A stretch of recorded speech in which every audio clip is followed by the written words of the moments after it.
Well, Casey, we are here for Hard Fork Live 2. It is a blockbuster sequel, Kevin. Bigger, better, more fun. We have so much cool stuff in store for this show. I'm very excited. We've got, let me just review the list backstage here. Satya Nadella, Dylan Field, Cindy Cohn, and in like purple crayon, you wrote below that Elon Musk and Mark Zuckerberg. What's going on? Well, I had a little surprise I wanted to introduce, Kevin. A little something unexpected to kick things off and kind of get us started on the right note. Oh, boy. And to ask a question that too few people are asking these days. What's the question? Well, I think to ask the question, I'm going to ask a few of my friends. Do you know the Baha Men? Oh, boy. I think I know where this is going. Hit it, boys! Who let the dogs out?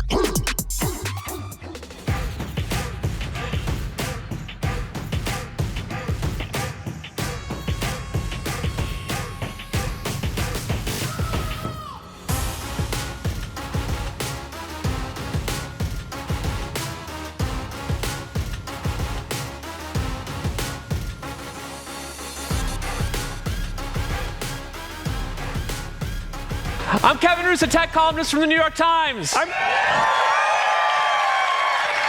Casey Newton from Platformer. And this is Hard Fork Live. Kevin, what a fine-looking bunch of humans this is. Truly, we are so happy to be here. This is one of the highlights of our year. We love meeting our friends and our family and our listeners and viewers all here. It is so much fun. These are the few and the proud who got tickets within hours of them going on sale and who crucially made it through the security line. So thanks for that.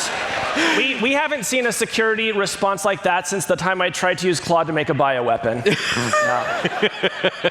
Now, if you are used to listening to us or watching us on YouTube, you'll notice there are a few differences that you're going to experience tonight. For starters, there's no button you can press to speed us up to 1.5x. Sorry. You also can't skip the ads. Yeah. And you're about to find out just how heavily each week's show is edited. Now, before we start tonight, because I imagine we will be doing some talking about AI, should we make our disclosures? Let's do that. And in fact, we thought we would do something really special this time because we actually had a listener make us disclosure hats, which I thought we could show off. I think this is yours. And thank you. Yeah. So these are our disclosure hats. We'll put them on. Yeah. So official here. I work for the New York Times, which is suing OpenAI, Microsoft, and Perplexity. And my fiance works at Anthropic.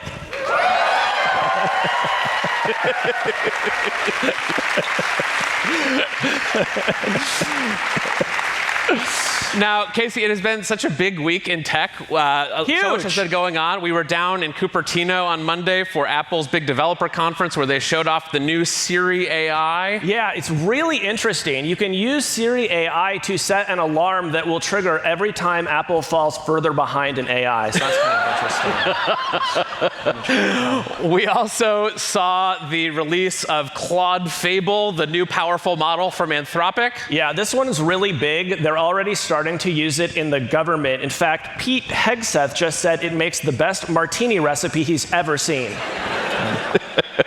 And then we have also been gearing up for hot IPO summer and the IPO of Anthropic and SpaceX and OpenAI. Yeah, and unfortunately, the OpenAI S1 filing isn't yet available. But if you want, you can just use ChatGPT to make one up for you. So something to think about. Well, with that, let's get started with the show. Our first guest tonight is someone we've been very excited. We've been trying to get him on the show for many years. He finally agreed, and he's here tonight. Everyone, please give a warm welcome to Satya Nadella, CEO of Microsoft.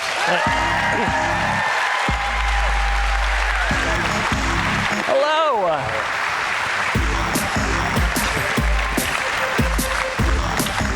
Now, Satya, I have to start by making a confession, which is that I have not been a regular user of a Microsoft AI product since 2023, when one of them tried to break up my marriage.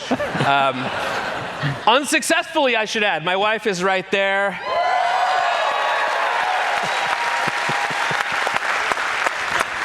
Those were the days when Yes. we didn't have. Think about a world without guardrails. But so much has been happening at Microsoft with AI since then. So just catch us up. Like, for people who may not have tuned in a little while, what have you guys been up to in AI? Yeah, I mean, look, the fundamental thing that I feel we're about to move from is not talking about AI as a one thing, to sort of having even a mental picture of what is an ecosystem that is sort of driven by AI, right? So today, if you think about it, even since when you first used Sydney to now, it has been about frontier model. You sort of talked about Fable, what have you. But if we are ever going to transition to an economy that is driven by AI, it can't be about one model, it can't be about three firms, it has to be something that's broadly felt, where the economy is at the frontier, not a firm or a model is at the frontier. So Microsoft is a platform company. To me, that's what we are up to, right? So to me, we had our developer conference last week. It was all about, hey, can we build the platform and the tools where every enterprise in every country can operate at the frontier? To me, that's the question. To be saying, hey, my model does this, but the economy is growing at 2%, means this is not going to end well, unless we sort of really get to a place where the economy is inflecting in terms of its economic growth and its broad spread, because the frontier benefits are. That's what happened in electricity and every other technology, which was a general purpose technology. Let me ask about one of the platform shifts that you signaled at Build last week when you announced Project Solara. You said it would be agent-first hardware, kind of next-generation set of devices that would have agents running them. Tell us a little bit more about that, what that looks like. Can you give us an example of maybe what a Project there were Solara two things, Casey, we did at Build, which were interesting, right? One was we took the PC itself. In fact, Jensen had done it the previous night at Computex, where he talked about, if the picture, one of my favorite pictures was Jensen with the desktops, the laptops, and he obviously had the RTX chip, which is a new SoC, with essentially a petaflop of compute, right on their PC. So that was about new functionality coming to the old form factor, right? So think about what I describe as unmetered intelligence, right? So the fact that you can have a Windows computer that can run a 1 trillion parameter model locally, I think is going to be very needed if you're going to ever have agents running 24/7. But then the question it sets up is, in a world where we have these models and these agents that are long running, can I have like a badge? Right? If I'm a nurse in a hospital and I'm walking from station to station, can I just take out this device which can scan, which can input, which can take my speech output and turn it into a prompt? That is what I think an agent-first device looks like, right? So it's sort of really the centrality of the phone, I think, is still going to be there for a lot of apps that we use. But in an agent world, you kind of have that ambient intelligence that is like a sensor field that then works with your models. And so that's what goal is, to invent the new form factors that are not beholden to the old form factors for this functionality. It's super interesting, and I want to hear a lot more about it. We have many more questions about AI, but I wanted to ask about one more device that has been in the news today, which is the Xbox. The leaders of the Xbox division put out a memo today saying that we should expect a hard reset of Xbox coming soon. They said that there are massive increases in the prices of components, and that Xbox might need a new business model. So as a big gamer who's enjoyed many happy hours on Xbox, Satya, I have to ask, what is your strategy for Xbox? Yeah, so look, in fact, this is the 25th year of Xbox, and we're very thrilled about the progress we have made. I mean, gaming in an interesting way at Microsoft is older than even Windows and Office, right? The first app we built was the flight simulator. And so it's got a long heritage. Xbox itself has been there for 25 years. The challenge now for us is to think about how do you innovate both in hardware as well as in the games going forward in a world in an economically viable way, right? I think one of the things that Asha, who has just taken over Xbox, put out is that we've invested a lot. No one can accuse Microsoft of not having invested for the last 25 years. And now we have to turn this into a sustainable business that delivers what is fundamentally one of the best sources of entertainment still. The challenge we have is we are not been monetizing that entertainment. In fact, if anything, we've been subsidizing that entertainment. In fact, like there's more monetization of Xbox games happening on YouTube than at Microsoft. And so that doesn't mean we go do things that are unnatural. We want us to do what is really our job, which is to build great games, build great hardware, but we've got to do it in an economically sustainable way. So I think Asha is really 100 days in, and she put out a post saying in the next 100 days she's going to take a fresh look and make sure we deliver on what our fans expect of us, both on the hardware side or on the publishing side. Can you give us just any more detail? Like when I hear that, I think, okay, so maybe like the Xbox gets way more expensive, the games get way more expensive. Like, is there any sort of like carrot you can offer the gamers? Like, I think we have to find ways to deliver the games at which it's economically relevant for the customer and for us. So today, there's an issue, in fact, unfortunately, because of what's happening with the cloud and AI, the prices have gone up, right? It's happening with PCs, it's happening with phones, Xbox is impacted as well. So the scarcity of the semiconductor supply and memory in particular are having a massive impact on consumer electronics all up. That's a temporal thing that I think we'll get through. It is not going to be a permanent. But there is a permanent thing, which is what's the Xbox model going forward? And that's where, if you think about it, like PCs and consoles both have their place. Obviously, mobile has, people play and elsewhere. And so we have to now bring it all together while staying true to what we've always done. Satya, I want to take you back in a time machine. The year is 2023. The board of OpenAI has just fired Sam Altman, one of Microsoft's biggest partners. You and your team spend a harried weekend trying to pull together an entirely new division of Microsoft, Microsoft Advanced AI Research, to sort of catch the employees that are making a mass exodus from OpenAI. You're ordering laptops, you're opening up an office in San Francisco so that all these people have a place to go work. The company looks like it's on the verge of collapse. And then nothing happens. Then Sam gets rehired and OpenAI stands back up on its feet. And I want to present you, as part of this time machine experiment, with a piece of rare merchandise, which I recently acquired from an OpenAI employee, which is a Microsoft Advanced AI Research sweatshirt.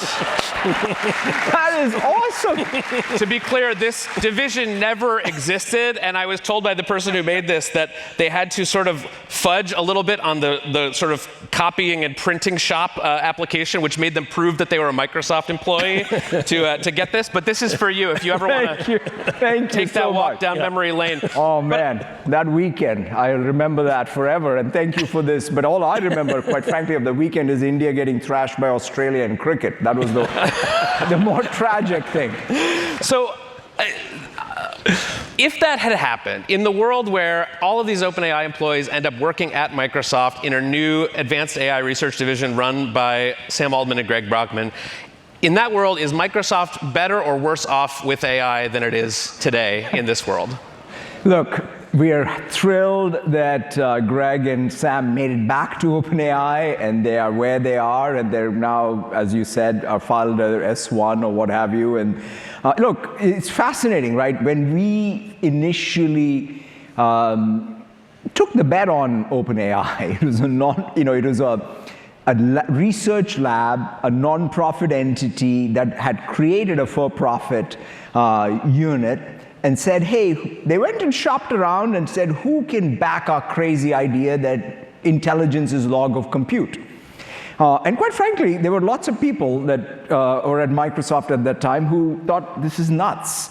But we said, I think this is a worthwhile thing to back, and quite frankly, we changed, I think, and they changed through their work, and the OpenAI through their work, the world, and here we are in 2026, and we're thrilled about it. You guys recently renegotiated your deal between OpenAI and Microsoft, and I understand what OpenAI got out of that deal. They got the ability to work with multiple cloud providers, to be a little bit more open about how they commercialize their technology. What did Microsoft get out of the revision of that deal? I mean, we have a lot of interests in OpenAI. We are obviously on their cap table, and they're a customer of ours, a large one. They're a source of IP for us, all the way to 32, and so all of the things, and at the same time, we have the ability and the flexibility to reuse the IP, build our own IP. We just last week launched MAI models, which have hill climbed from the ground up. We published, in fact, the paper, which I think should help people even get the capability we have, especially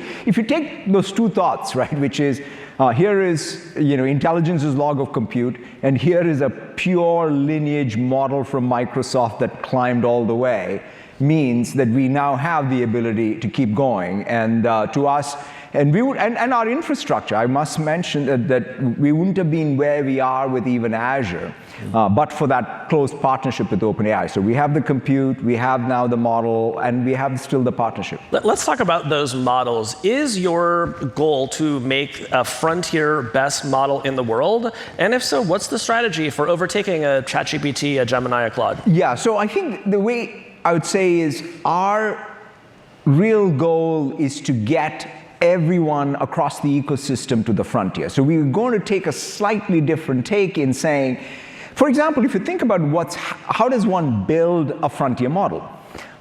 You hill climb, you RL, and then you need data, right? So at this point, we have saturated the data, and so that means you're basically hoovering the data from every place, right? So the question is, what if you turn that around and said, no, there's a base model that has reasoning, that has the agent loop, but you can bring it into your RLE. Every company, right? If the future of the firm is human capital and token capital, I want every balance sheet, every income statement in every company to have both. And that's our goal with our frontier model. Our model should be the best model that they can use as a base and keep even the weights, definitely the harness and the context which is theirs, and they can replace our model with anything else. So that to me is more of a vision that I think is what I always ask the question, why does Microsoft or why does the world need Microsoft? And if we are successful, can the world around us be successful? This, I believe, is a more sustainable way to go at it. We have to ask a question about the AI backlash that we're seeing around the country. Graduation speakers are getting booed. AI is polling terribly. Lots of people upset about data centers. What role does Microsoft have in that image or helping to solve that? And how do you think the industry can find a path forward that involves, I don't know, being a little more popular? Yeah. I think we can start, quite frankly, by painting a picture and delivering the results on why there are more than everyone is a stakeholder, right? You can't go out there and say, I have this unbelievable technology, except you're not going to have a job, and in fact, we're going to take all your water and all your energy, and good luck. I mean, that cannot be. And no wonder there is so much anxiety, right? You talked about the students, or you can talk about a community. And so therefore, you've got to do the hard work at this point. It is what it is, right? So you can't deny that the perception is terrible. And so I feel at Microsoft, we want to, whether it's like, take the data centers. It's fascinating. We've been operating in Quincy, Washington for 20 plus years. And I just, we celebrated our 20th year. If I look at what all has happened in Quincy in the 20 years, their tax base has gone up, their taxes locally have gone down, they have more employment locally. Because of the data center. Because of the data center. In fact, the data center, it's kind of like, basically it's become a data center town. And we did this, cookout, and people came and they celebrate the rejuvenation of Quincy, Washington because of our presence for the last 20 years. That's the first longitudinal thing of 20 years that I've seen. And that's what the communities where data centers are. They definitely can't increase price on energy. They have to be in fact, they should replenish all the water they use and create economic opportunity. So that's on the data center side. But across the economy, if there are small businesses feeling like, wow, AI is making me more productive, if every large multinational is able to say, oh, I'm building that token capital and the human capital, right? Because the big question is employment. Everybody thinks that all jobs are going away. But if you and I'm not saying there won't be real displacement, the workflow doesn't change, but take software development. Of course, software development is now all agentic. Except if you think about even the evolution of the GitHub app, right? When I had 100 CLIs, what did I need? I need a new IDE. It's called an ADE, right? I'm back at, again, some piece of software that helps me manage all of this complexity. So I think we have to think about new work that gets done, which will be meta-cognition, meta-work, that is going to have wages, and we have to be concrete about that. But help us understand what your own view is of the potential disruption, right? Because I've been talking to so many economists, tech leaders like yourself about this over the past couple of months, and truly opinion is all over the place. And I talk to some folks who say, yes, you better believe I'm hiring fewer people next year because of AI. And then I talk to other people who say, I can't get enough engineers. I want more than I have. So where are you on that? In 2 years, you're going to have more engineers or fewer? Yeah, so I think if in the early 80s, if someone had come to us and said, hey, we're going to have 3.5 billion people in the world who are all going to be typists, we would have said, why does the world need 3.5 billion typists? Except we do. We all get up in the morning and type, but we're doing quote-unquote information work, knowledge work, and so on. So that type of change is going to have to happen, and each of them will have a name, and it'll have a wage support. That reinvention, right? So a software developer of the past to the software developer of the future may have the similar sort of skills, but the work they do is different because they're managing a group of 100 agents, 1,000 agents. In fact, there's a beautiful term one of my colleagues has, which is, just like in software development, we already had this concept of test coverage. One of the new things that we are learning is what I'll call cognitive coverage, right? So what does a software developer do? I have a repo full of code that was written by agents.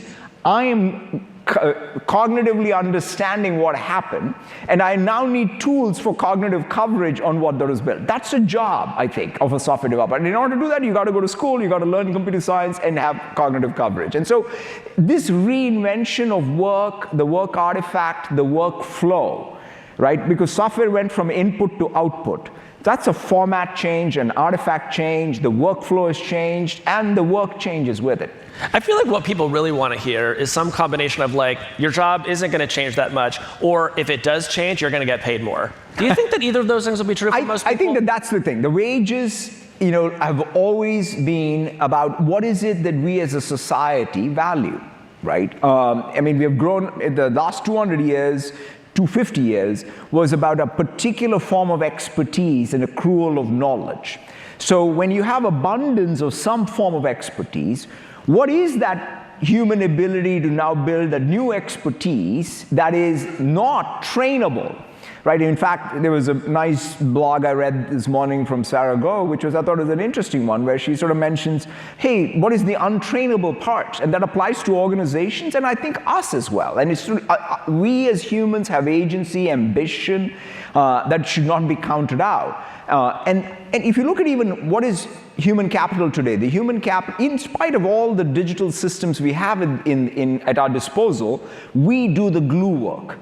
We will discover the new glue work that happens with all this automation, and that, I think, is the process of change. One idea that's been floated recently, including by reportedly Sam Altman, and President Trump has also weighed in on it, is the idea of having the US government take direct investment stakes in frontier AI companies.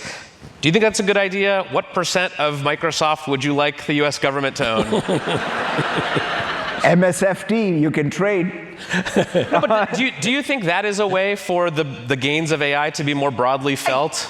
Look, this is all very new, right? I mean, the idea that there may be the United States, whether it has a sovereign fund and the sovereign fund has equity stakes and that somehow is part of what is considered the wealth of the citizens of this country, I think it's a novel idea. Other countries have done it. I think Alaska has some form of it in the state because of the oil wealth. So I'm not sort of opposed to innovative ideas like this, but at the end of the day, I mean, there's this entire movement of if only we had invested some portion of our social security in S&P 500, we would have a surplus or what have you. And so to the degree to which some of these ideas can be played out and they succeed, I think we'll all benefit from it. Yeah. You told Dwarkesh Patel in February 2025 that your benchmark for achieving AGI was 10% GDP growth. Seems like we're not super close to hitting 10% yet. I'm curious, like, how you view that kind of statement that you made a year ago now, and do you see any sort of recent acceleration that makes you think it's more possible? In fact, it's one of the things that I think a lot about is the difficulty of even a very powerful general purpose technology and its diffusion and the amount of change management that is required, right? I mean, the systems, right? For example, one of the challenges right now that we are going to face in the next year, 2 years is this, the economics of tokens. For example, the hard truth is that the marginal cost of productivity improvement has to match the marginal cost of the token.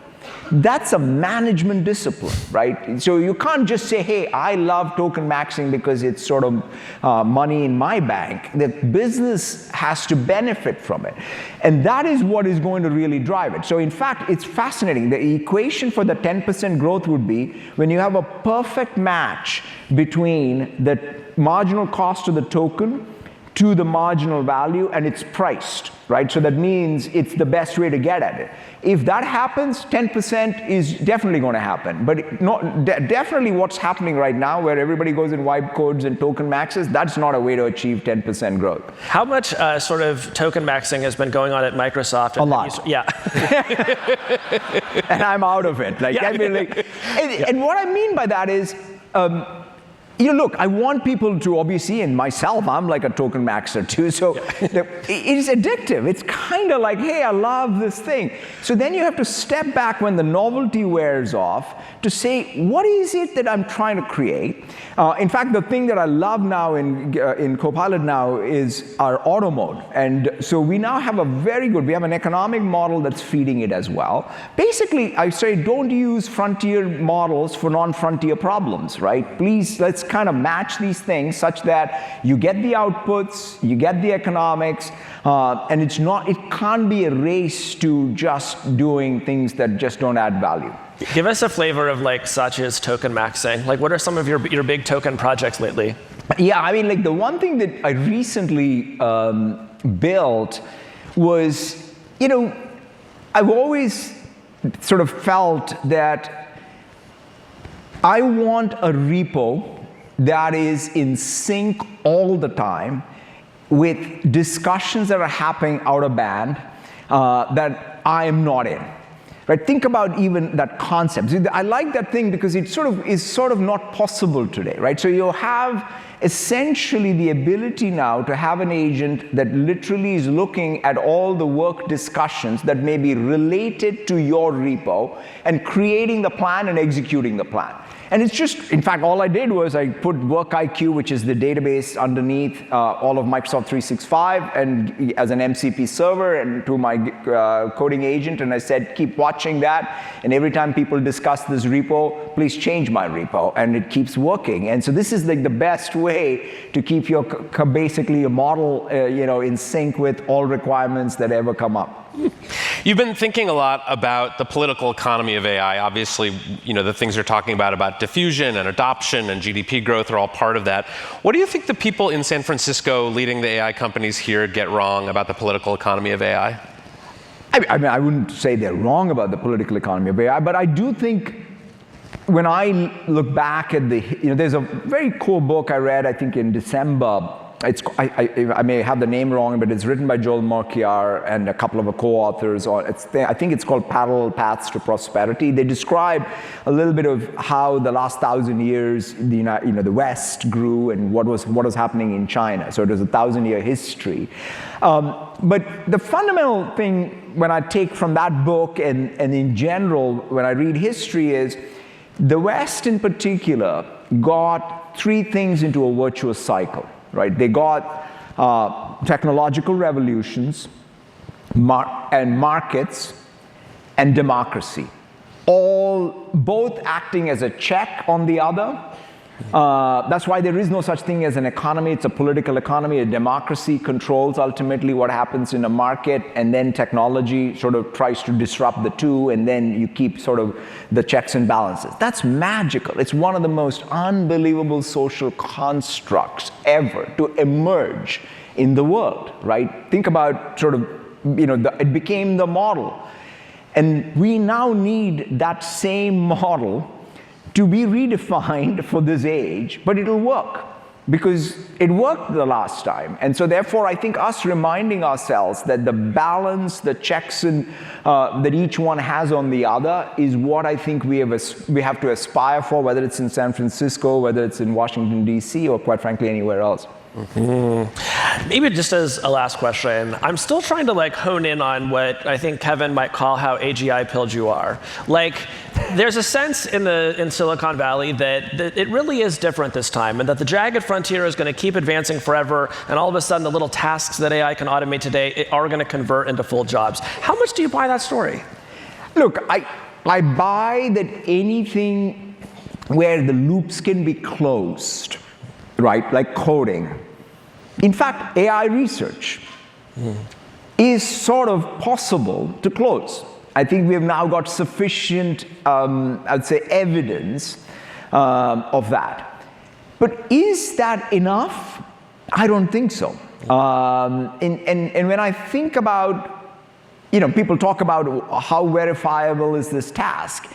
And in the messy real world of even knowledge work, just saying I'm going to look at the traces of human activity is enough to close the loop? I don't think so. That, I think, is the challenge, which is when I am in a meeting, I say things, I note things, I may observe things, but what I do with it is not a trace today that I can RLE my way in, right? And that, to me, is where we're selling short what is, I would say, unverifiable part of the human capital. And so to me, that's where, so I believe the advances keep happening. I still am more in the world of, hey, this is platforms tools, very powerful, very disruptive. I have a lot of sort of, I'd say, humility to say a lot of things will change. But at the end of the day, so was electricity, so were a lot of other, steam when it first came out and what have you. And so I'm not sort of sitting there and thinking this is the last technology we ever will invent. I don't buy that. I kind of feel like, yeah, this is in the pantheon of all technologies, a big step up. But I do think that, there will be more to come. Very good. Well, Satya Nadella, thanks so much for joining us. Please give Satya a hand. Thank you so much. Thank you. Thank you so much. Thank you so much.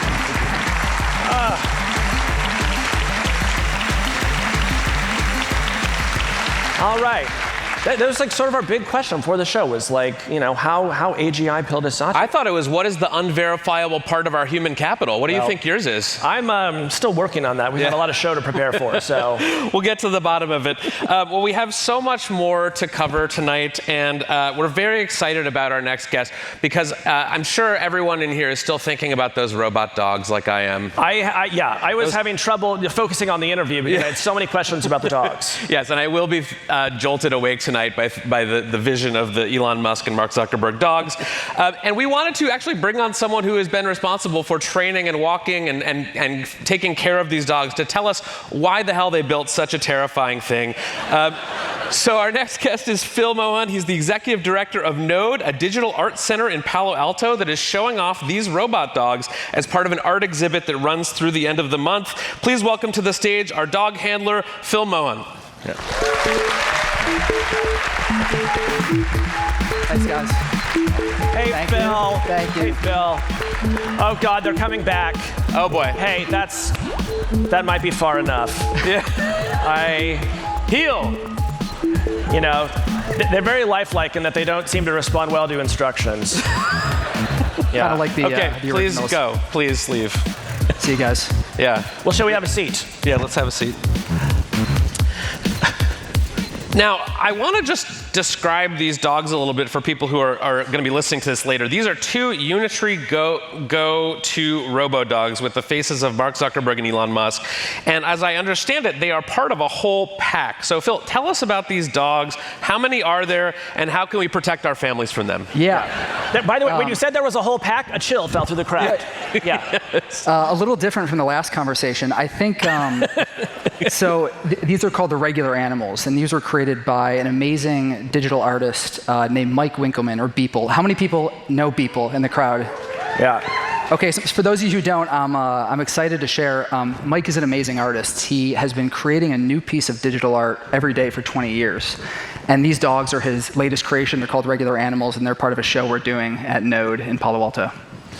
And what made him or both of you together think of this project? What is the idea that you are trying to convey with these terrifying robot dogs? Yeah, what's wrong with you? Yeah, so I asked this question to Mike, actually, exactly that. Why did you do this? A couple weeks ago at Stanford, we did a talk, and Mike's entire practice is about taking technology to show you something you've never seen before. I think mission accomplished with these. There's actually 6 dogs in total. So there's Pablo Picasso, there's Andy Warhol, there's Mike. He put his own face on a dog, which is really interesting when you see him next to it. It's kind of the strange double take. And Jeff Bezos as well. And I think with the regular animals in particular, so much of what we think about and our imagination of things comes from creatives. It comes from movies that we've seen or literature that we've read.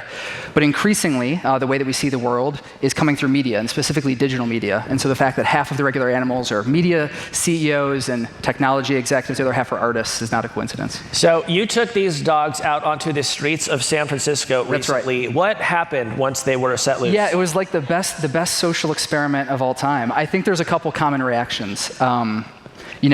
It has a phone factor that's very high. So about 100% of people take out their phones and take a picture. Kids, honestly, really like it. I think that of course, there's robot dogs. It's 2026, why wouldn't there be? And I think most people, it feels like the future. It feels like maybe not the exact future that we're thinking about, but it feels like something you've never seen. When you say this feels like the future, what do you imagine sort of like the role of robot dogs with human faces will be? Yeah, so part of what we do at Node is there's an amazing group of digital artists who are using software to create art. Now, I love enterprise SaaS. I know you guys too. But Shout out to Enterprise SaaS. There has huge applause from the crowd here in San Francisco for Enterprise SaaS. There's got to be more. There's got to be more. And if software is the defining medium of our age, we think that there deserves to be a home for these artists who are defining digital culture. And I think that Mike is an excellent example of the type of artist who's working with this medium, but he's not the only one. And so we hope to give a home to these artists in Palo Alto. Phil, I have to ask you about, look at my card here and make sure I've got this right, poop mode? Yeah, poop mode. What is poop mode? So the dogs, they're constantly taking photos of their environment. And they will poop out these images. And we have a person at Node who's hired to pick up the poop and who certifies it and gives it out to guests. If anyone's looking for a job, by the way, we pay very well by the hour. Also, robot dog walker. And so for these are the only 2 jobs in the future. That's right. Yeah. So if you want to escape the permanent underclass, you know where to go. And so each dog, based on the head that it's wearing, the photos come out completely different. So the Picasso dog is sort of this cubist, and the Mark Zuckerberg dog looks like it's in the metaverse. And it's just a reminder that the reality that you see is not always exactly the way that it is. So have you heard from the real Mark Zuckerberg or Elon Musk? We've been trying to get them to come by. So if anyone's got a line, please send them before June 28th. Let me read you the sentence on the Node website that gave me a seizure. It says, after 3 years, or 21 dog years, each robot will die with all memories from its life preserved forever on chain. What? Yeah, none of those words are in the Bible.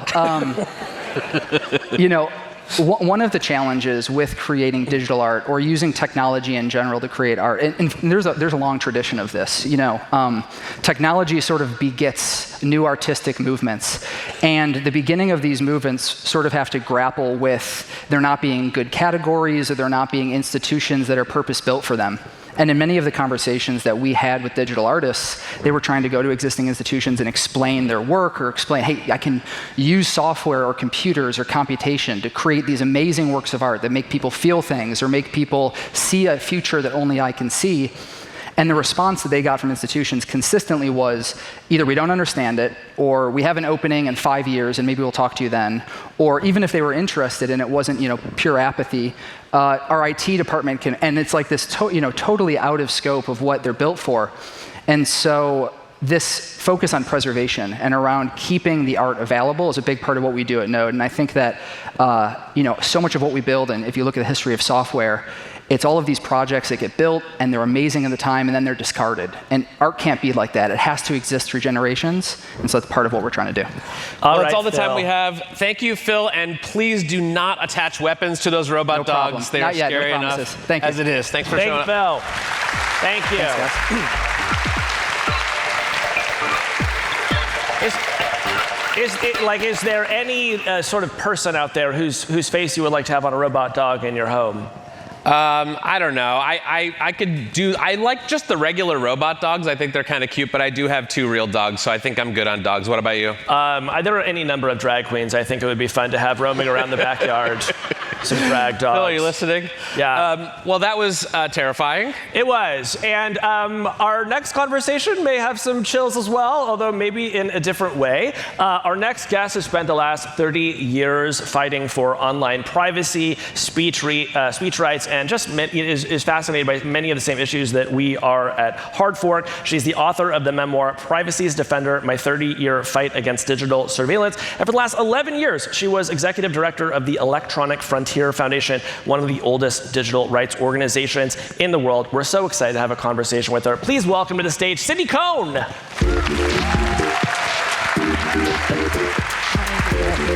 Thank you. Oh my Hi, gosh. Cindy. Thank you. I'm admiring your Let's Sue the Government shirt. Yeah. We have the best merch at EFF, and I know they made this especially for me. So. Cindy, how do we get those robot dogs banned? They're creepy, aren't they? Oh my God. You have a call you could make in DC? The thing that's creepy about them is what he said at the end, which is they're taking photos all the time and they're going to last forever, right? Yeah. This kind of creepy mass surveillance in the form of a creepy dog.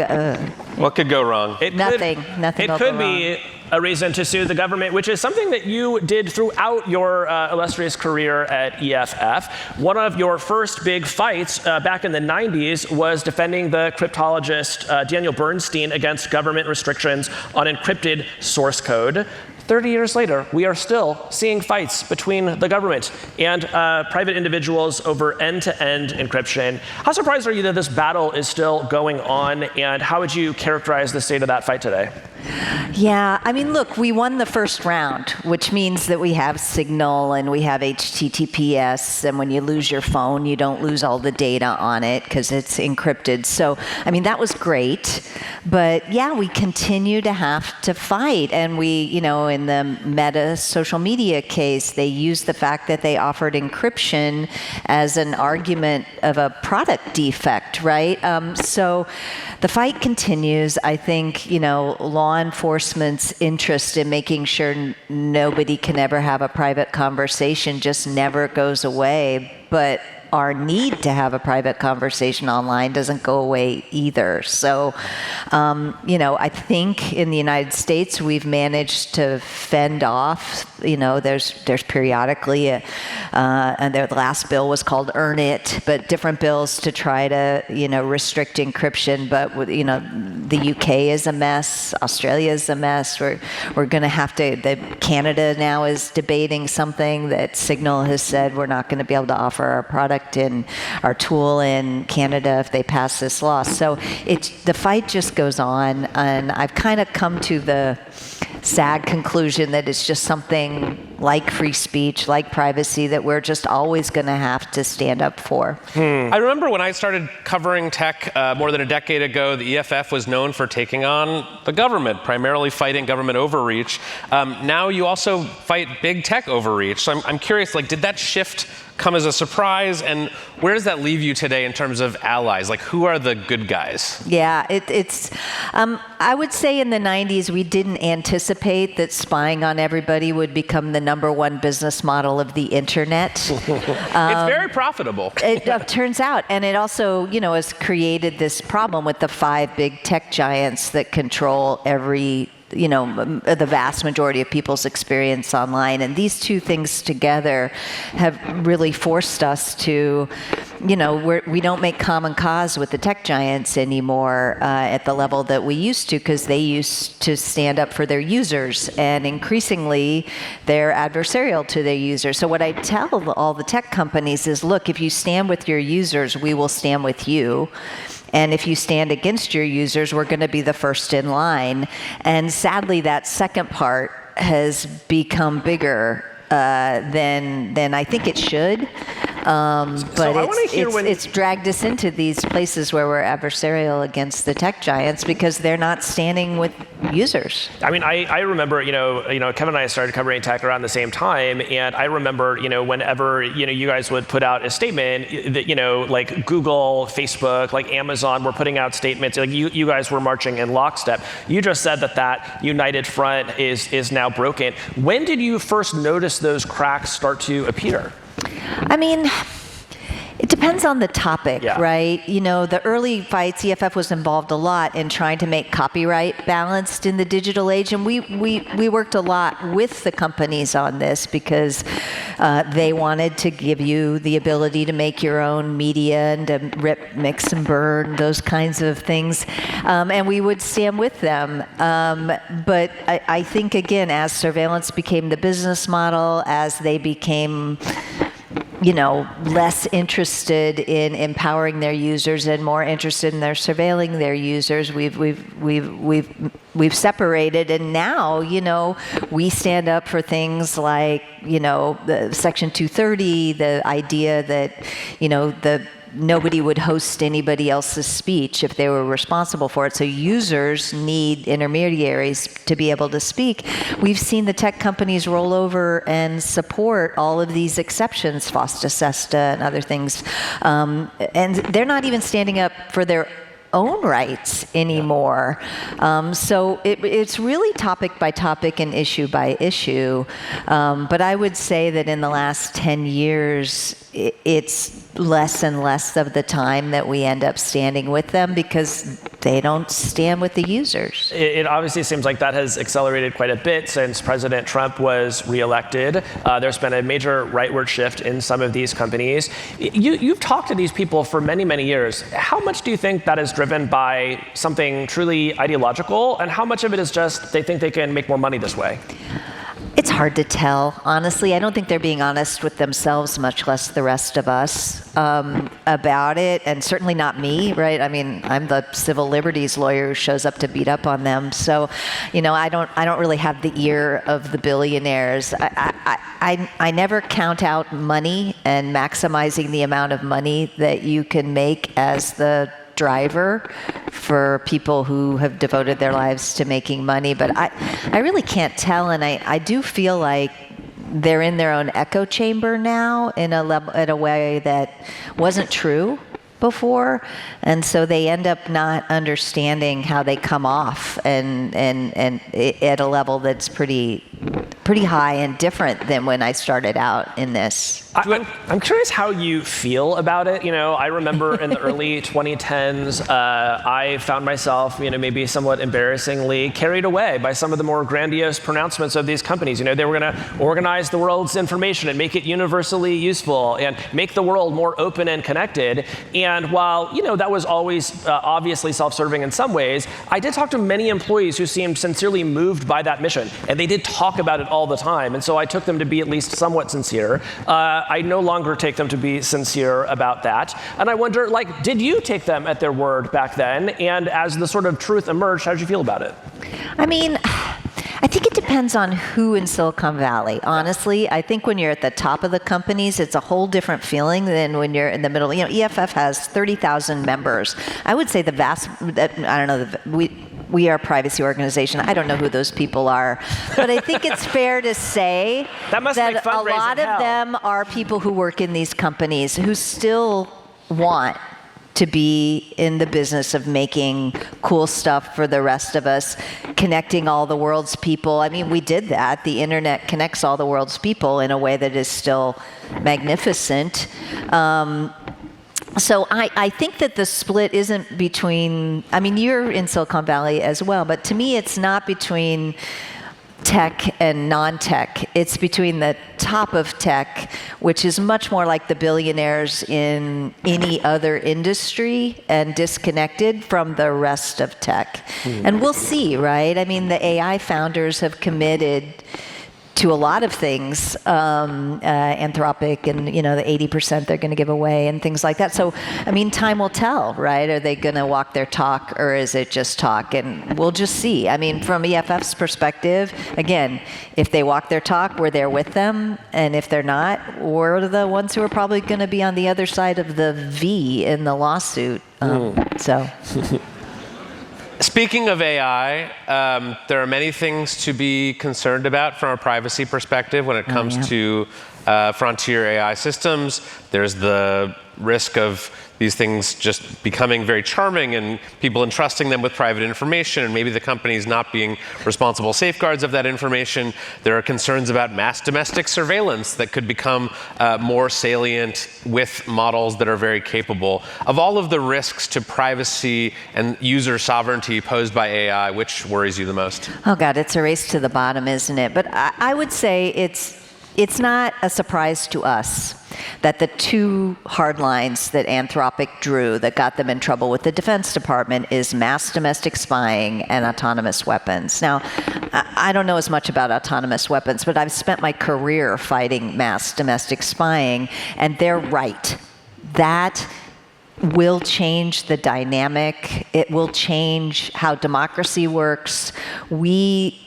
I mean, this is part of the stuff I wrote about in my book, is that people with less power need privacy to have protection against people with more power.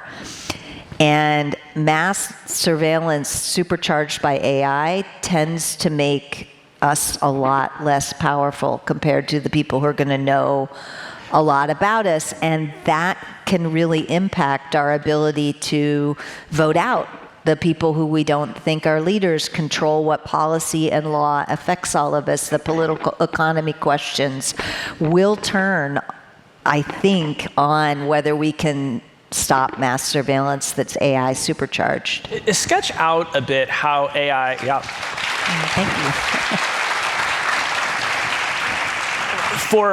For folks who may have spent less time contemplating worst case scenarios. I know, I live there, yeah. Can you sketch out for us a bit why AI makes surveillance particularly scary? Some folks might say, hey, I don't know, I'm already pretty scared of the FBI. You know, what do I care if they can read my ChatGPT? Well, I mean, I think that we're living in a time where we're seeing that if you thought you weren't ever going to be a target of surveillance, that isn't a very safe bet anymore, right? And, you know, I think the Dobbs decision, right, overturning Roe versus Wade, suddenly made a lot of people who were engaged in reproductive assistance or needing reproductive help suddenly found themselves targeted by surveillance. We've got people who've gone to jail based upon their Facebook messages. So suddenly the capabilities of surveillance of people's online activities, where they might have seemed completely innocuous and nothing that could ever be used against you, is throwing your mom in jail. Right, that happened in Nebraska. And we're seeing the same things. You know, you may be one of the few people who knows nobody with a green card, nobody with visa status, nobody's here on a student visa, nobody here's here with undocumented, and there's nobody who you love or care about who is impacted by the fact that the government has decided that those people are in the crosshairs, or you don't want to stand with them or protest with them, which is, people who were exercising their First Amendment right to monitor the police were the two people killed in Minnesota. So, even if you're none of them, you've got to start looking. These circles are getting closer and closer to all of us. And if you think that the people in power who have control of this massive surveillance stuff will just never happen upon you or anyone you love, I think you're kind of living in a dream world. And that matters no matter what your politics is, because if this administration isn't the one that bothers you, when the administration change, it may. That's why right now Congress is debating renewing the big mass spying law, FISA Section 702, and there is this combination of Ron Wyden and Jamie Raskin, people on the left, and the Freedom Caucus, Andy Biggs and Rand Paul and Mike Lee, people who do not agree with each other very much, are all saying, look, we think the FBI needs a warrant before it starts searching the mass spying databases for its targets. It's because I think those people on the far right realize that even if they're in power today, they may not be in power tomorrow, and it's better for all of us if we have due process and separation of powers kinds of things for mass surveillance. Yeah. You brought up how immigrants to this country who are here on various different kinds of visas might find themselves subject to mass surveillance. And in fact, we just tell people who are applying for visas, we are going to scan your social media. You must submit it. We are going to review the contents of your social media and judge it based on your protected First Amendment speech. Correct. That's one of our lawsuits. We're suing over that, right? So I want to talk about this because 10 or 15 years ago, this is something where I can imagine all of Silicon Valley standing up and saying, how dare you? This is outrageous. This is a clear violation of the First Amendment. They've been absolutely silent on this. Yes. Why? I don't know. I think you're at the New York Times. Would you go ask them for me? I think they're afraid. I think that the administration, because they depend on HB1 visas. It used to be the only thing that Silicon Valley lobbied about was visas, right? The workforce is heavily immigration dependent. And I agree with you. They would have been standing up for this, and they're not. And, I would argue it's because they're either cowed or they're in cahoots. Those are the two reasonable options. Cowed and cahoots, two of the worst places you can find yourself. I think a lot of it, too, is that I don't think that there is a sense among just users of these platforms that privacy is a winnable fight anymore. I hear so much nihilism and fatalism about this when I talk to people, and they, I'm asking them about their privacy practices, and they're kind of like, well, that ship has sailed. The government has all my data anyway. What is the point of trying to fight? I'm sure you get this too. Yes. What is your response to the privacy nihilist? I think there's a couple of things. One is that this idea that because your information's already out there, it's all over. If you talk to people in intelligence or cops, they will tell you that old information it's a very short shelf life, right? So your information isn't all out there because you're continuing to live your life. And so, yes, it would have been great if 10 years ago we had passed a comprehensive privacy law that included law enforcement as well as the commercial entities. That's the first best time. The second best time is today. Because if we can begin to cut the knees out from under this massive data collection, the information will get less and less important, and their ability to spy on us will get smaller and smaller. So it's never, if it were game over, they'd stop spying on us, right? They're not oh, we're going to unplug the spying machine because we've got everything we need, folks. That would be a different world than the one we're living in. So one of the things is it's never game over. It's not game over. It's ultimately game over when you're not alive anymore, maybe. But as long as you're living, your data is valuable to the government and to the companies. And the minute we stop this business model, the better. The second thing I would argue is it's easy to say it's all over and there's nothing I can do if they're not sweeping up your grandma in an immigration raid, but I think it's a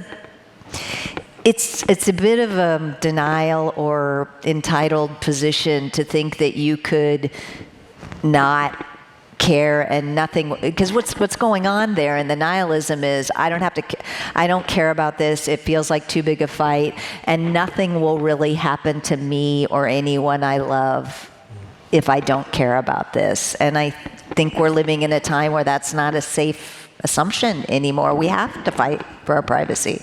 Folks like Sam Altman have advocated for a form of privilege when you talk to a chatbot. So if you were to ask ChatGPT about a medical question, for example, Sam Altman says that information should not be sort of within the reach of law enforcement. Do you agree with that? And how much help would it do you think, if that were true? I mean, I think conceptually there ought to be privileged places in conversations with chatbot. I'm actually a little more interested in trying to not have the companies have all that information and trackable back to you. So I'm more interested in people who are developing ways that you can have anonymity in your use of these things, so that they don't have anything that they can reveal about you.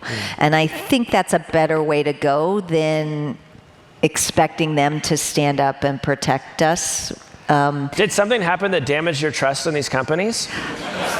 I mean, it's an old video of the Facebook privacy promises, right? I mean, and I'm an old lady, right? I remember when Facebook came out, they were the privacy protective social network, because and then you can see their terms of service shrink over time to what they're promising you about their privacy. And, if their promises to you are up against their business model, I think you know which one is going to win. And so they're now all committed to mass surveillance as a business model. And I think that means that we need to take some policy and legal actions to try to cut that off at the knees. I'd like to end by asking about one of the longest ongoing fights in the relationship that Kevin and I have, which is whether or not you should tweet. Kevin still tweets. I do not tweet. Recently, before you left EFF, you guys made the decision. You were leaving X. Tell us about that decision, and has it cost you anything? It was a long time coming, because there are, there's plenty of people who are still on the platform who care about their rights, and it's always a hard decision, because we always want to be able to talk to people who care about rights, and there are plenty of people on that platform who do. I mean, there's a couple of things that happened. We saw our reach just shrinking and shrinking and shrinking, right? I mean, there was just recently the picture of who has reach on the platform, and it's nobody who's talking about digital rights in the, on your side. Well, that's on you guys. Have you thought about posting more beheading videos or crypto scams? Yeah, exactly. These things can really increase your reach. We also were seeing a lot of, I'm also an employer. We were seeing a lot of really abusive things going to my staff, and people who we talked about in our posts, who were standing up for LGBTQ, and we would post something about that. Those people would get abuse, and at some point we just decided it wasn't worth the candle anymore, and it makes me sad, because again, I know there are plenty of people on that platform who are not hateful, but they are stuck in a place where the fundamental dynamic is really awful. And, at some point, I'm a free speech activist. Like, freedom of speech has to mean the right to leave. Like, the idea that we should be forced to speak in a place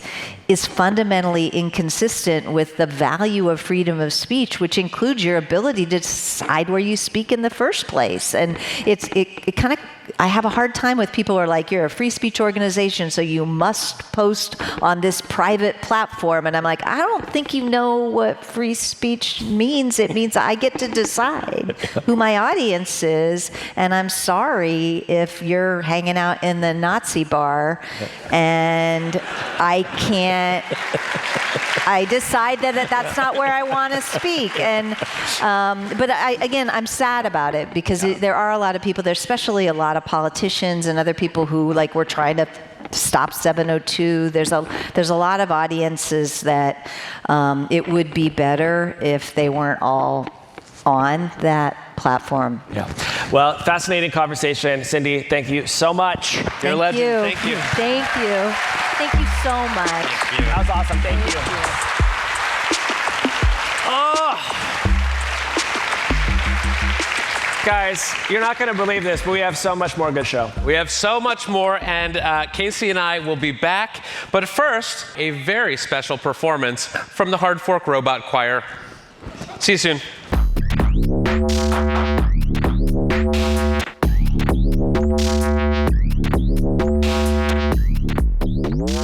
Please welcome to the stage New York Times composer Dan Powell and his Robot Choir.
Dan Powell and the incredible Hard Fork Choir. You know, Dan, in addition to being our DJ tonight, also composed the Hard Fork theme song and so much of the other amazing music on the show. Thank you, Dan, for coming out tonight. Rarely has a human losing a job to automation sounded so beautiful. Yeah, so those robots are made by Teenage Engineering, and they are part of a choir that takes in input via MIDI and Bluetooth and outputs beautiful songs, and only occasionally do they need to be like rapped on the head to behave. But I'm told that feels good for them. Yeah, Yeah. yeah, they like it. Yeah.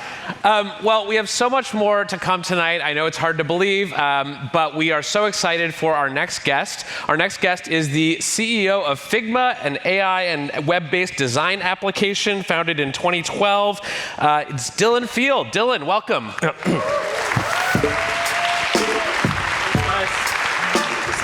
Hey, Dylan. Hey. So Dylan, I want to start by reading you a Facebook message I got on August 5th, 2009. Hey Kevin, I recently picked up your book at the library. Just wanted to let you know how much I enjoyed it. Anyway, best of luck with your future endeavors. I'm going to Brown this fall. Who knows? Maybe I'll meet you in Providence someday. That message was sent by a teenage boy named Dylan Field, and I want to just first of all apologize. I never responded to that. So you can fix this. Can you imagine you write a book and a college student emails you out of the blue and you're like, yeah, whatever. It was, you know, a lot going on. A lot going on in 2009. Anyway, I'm sorry for ghosting you. And second of all, It was a good book. You shall read it. How did your freshman year of college go? It was awesome. Yeah, and I got to meet you. Yeah. Because I don't know if you remember, but for the acapella group that you were in, you came back as a super senior to hang out with everyone, I guess? Yeah. Including the new freshmen? Yeah. Well, it went so well that you dropped out and moved to Silicon Valley to seek your fortune here. And it's been quite a run for you. Figma went public last year, has had a wild ride. And I want to talk to you first about AI, because I have heard that you are quite AI-pilled. And I have seen on your social media accounts that you are constantly experimenting with AI, doing all these AI side projects. What are you doing, and do you have AI psychosis? I think it's best to front run the psychosis. Rather than like have it sneak up on you, you just got to dive right in and you get it over with. Yeah, I ask myself sometimes, and I don't think so right now. I think I've got a pretty reasonable take on what the models are good at, where they're not so great. But it's really interesting to see the new capabilities. Right now I'm vibe mathing. What's vibe mathing? Well, it's basically where you do math, but with AI.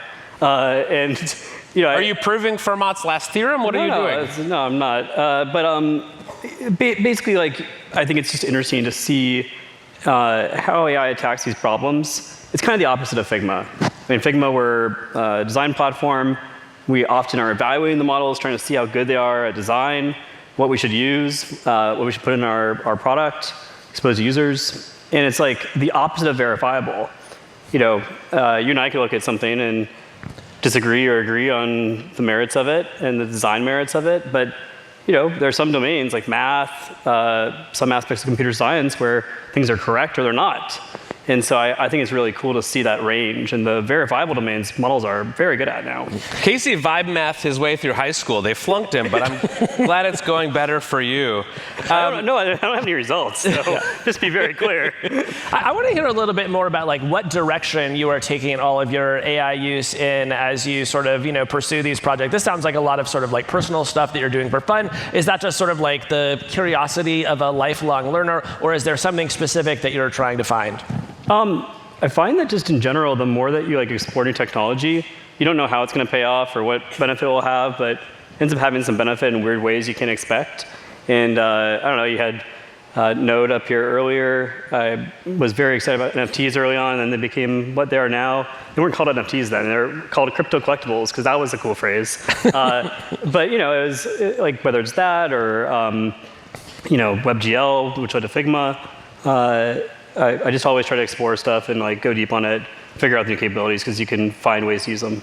I have a theory that I want to run past you, which is that, you know, that now every startup founder, CEO in Silicon Valley is obsessed with vibe coding. They're all doing it on the weekends. They come in on Mondays and they say, why are we building this thing? 50 people used to build this thing. I just built it in a weekend. It's driving their employees crazy.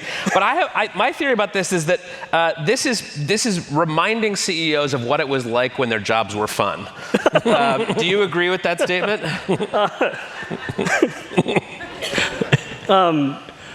You said you're fearful of that. No, that's my theory. Oh, theory. OK, sorry, I misheard you. I think that people like to make things, and they like to design stuff, and they like to actually put their ideas out in the world in a more tangible way.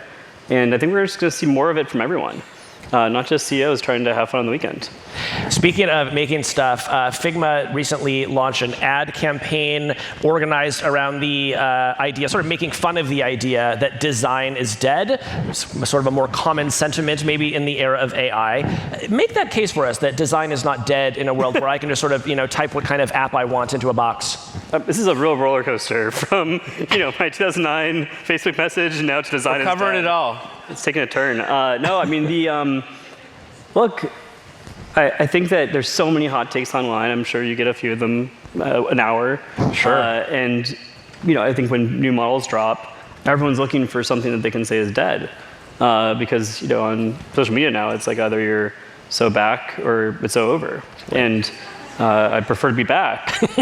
But no, I mean in terms of the case, I mean look, like it's interesting to see folks catch up to the capabilities, and it's like yeah, you can do a lot, but the average sort of response from AI, whether it's a domain like writing, my hot take right now would be, I actually think that people that know how to write and actually engage in thinking, critical thinking around writing, it's a good time for them. It's a good time for them. Yeah, well, you told me, but I think so. Yeah. It's like half the audience is applauding. They're like, I don't know, should we not? Is it too are we sucking up? I mean, I think to the extent that writing is a showcase for your critical thinking abilities, yes, having great critical thinking skills are always a boon. But it's also style. What's that? It's a style of writing. Sure. If you're funny, if you've got an actual way you phrase things, if you have voice, and I think it's especially true right now in a way that wasn't a few years ago.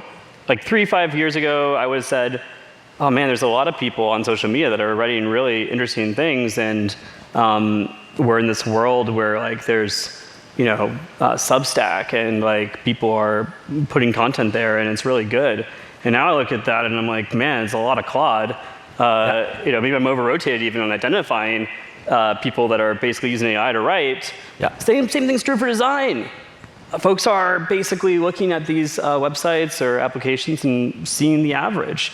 Maybe they're even over-identifying it. But I think if you have a creative voice, writing or design, you put yourself out there and you take a risk, this is a good time to do that. It's something that's going to be rewarded. And I can imagine, maybe in your view, there's a world where the fact that I can use an AI tool to quickly whip up a design might make me more interested in actually getting good, right? And yes. sort of not settling for the first generation. Yeah, exactly. It's how do you not settle for the first draft, the first thing out there, the first output, and actually mold it and craft it and push it further. And I think that the more you can do that, the more you'll stand out, and also the more you'll be differentiated. And I think that we saw the data recently on the number of apps in the App Store. It went up a ton, but the number of apps actually being used and getting frequent traffic is still the same. And so you're basically in this hyper-competitive environment now where you have to differentiate. You really have to lean in and figure out how to have a unique voice and a unique take, a unique point of view, just like writing. The big buzzword in San Francisco right now is taste. Mm-hmm. Everyone's talking about taste as the sort of bulwark against being replaced by AI. If you have taste, you'll be fine. It's the first time taste has ever been a big subject in San Francisco, I think. Yes, this is the city that made Allbirds a thing. Proudly tasteless since 1821. And then I've heard some people argue that actually taste is just the word we give to the stuff that the models aren't very good at yet. Researchers in AI used to say, but they don't have taste. And then the models got better, and it was like, oh, wait a minute, maybe they can do all of the taste parts of the job too. So defend the concept of taste as being either important or cope from people who just haven't used the good models yet. I mean, the cycle seems to be the model comes out, you think it can do everything, you discover the limits, and then you realize that life goes on. And will at some point that be different and affect the world in a different way? Perhaps, we'll see. But so far it seems like everyone's adapting, and part of that adaptation is realizing the sort of new average that's being put out by the models. And I think it's not even, you don't even have to defend taste and people having taste, because then we can argue about, do they? To just recognize that people can detect the average. They can detect that output, and they can dare to do more. But I also do believe that this is a great time to be creative. And I think that the more the models put out that's in distribution, because that's how the models are trained. They're trained on distribution of data. And if you're in distribution, and you're not actually pushing the bounds, I think that you're in a worse shape than if you're actually going and exploring the frontier of human knowledge, creativity, and what you can put out in the world, and making something that's fundamentally new as an expression of yourself. So I get excited about that. I get excited about our opportunity to be the place where people can really unlock their creativity at Figma, and or one of the places, there'll be many, and just creating tools that can empower people. I'm curious if you're seeing a reaction in the world of art and design to AI and what that looks like, right? You think back, and the invention of the camera gets us impressionism. Mm-hmm. Do we have an analog for that yet in the design world now that AI makes design easier to access? I think it's interesting how we're seeing some of that reaction maybe in the world of marketing and advertising. I don't know if maybe it's happening in the art world. I would have expected by now that people be really into sculpture in a way that they're not, or just things with textures. And that'd be my art thesis, so probably don't hire me as an art advisor. But I think that that's probably a natural reaction, is lean into the things that are not digital. Whereas I think in advertising now we're seeing ways to prove authenticity, to prove that you are actually making something that is not generated by AI, and some companies are really going for that. In the world of design, I think that what we're going to see and what we are starting to see, a lot more interactivity, a lot more creativity, people really making software more of a creative medium. I think back to the early days of the internet, and it was so fun. And I feel like the last 15 years or so, basically the time we've been working on Figma, we kind of have been in a bit of a rut, honestly. A lot of very monoculture takes when it comes to design and the way it expresses. And and the people that are trying to do the hot takes in the audience will be like, and Figma's to blame. Hopefully Shame not. on you. Yeah, exactly. Casey said it. No, I think that the more we can do to make it so that people can push further and actually create really dynamic interfaces, as well as marketing and media in general, the better.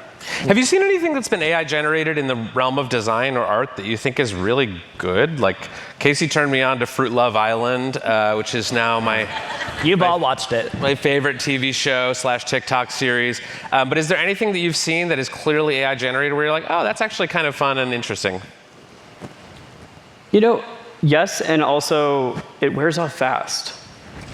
I think it's just any style. I'm on season 3 of Fruit Love Island, so okay, not it for all hasn't of us. worn off yet. Not yet. The pineapple had an affair. The papaya and the banana are about to hook up. It's great. Oh, wow. Sounds tantalizing. I'll have to watch later tonight. I want to come back to something that you were saying about writing earlier. It's just sort of been on my mind ever since you brought it up, because you were bringing about the fact that we have Substack now, and a lot more people are writing, which I agree with you is super cool.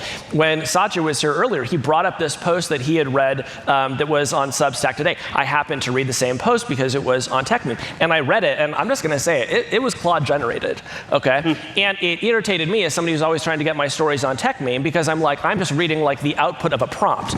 And so when I read that, my honest feeling is like, this is not good for my profession. Like, my profession is starting to look more and more like slop. And so I just wonder, like, if there are designers in the audience, if they're having a similar feeling when they're looking at the designs that they're seeing everywhere, and they're just knowing that it was outputted with the touch of a button.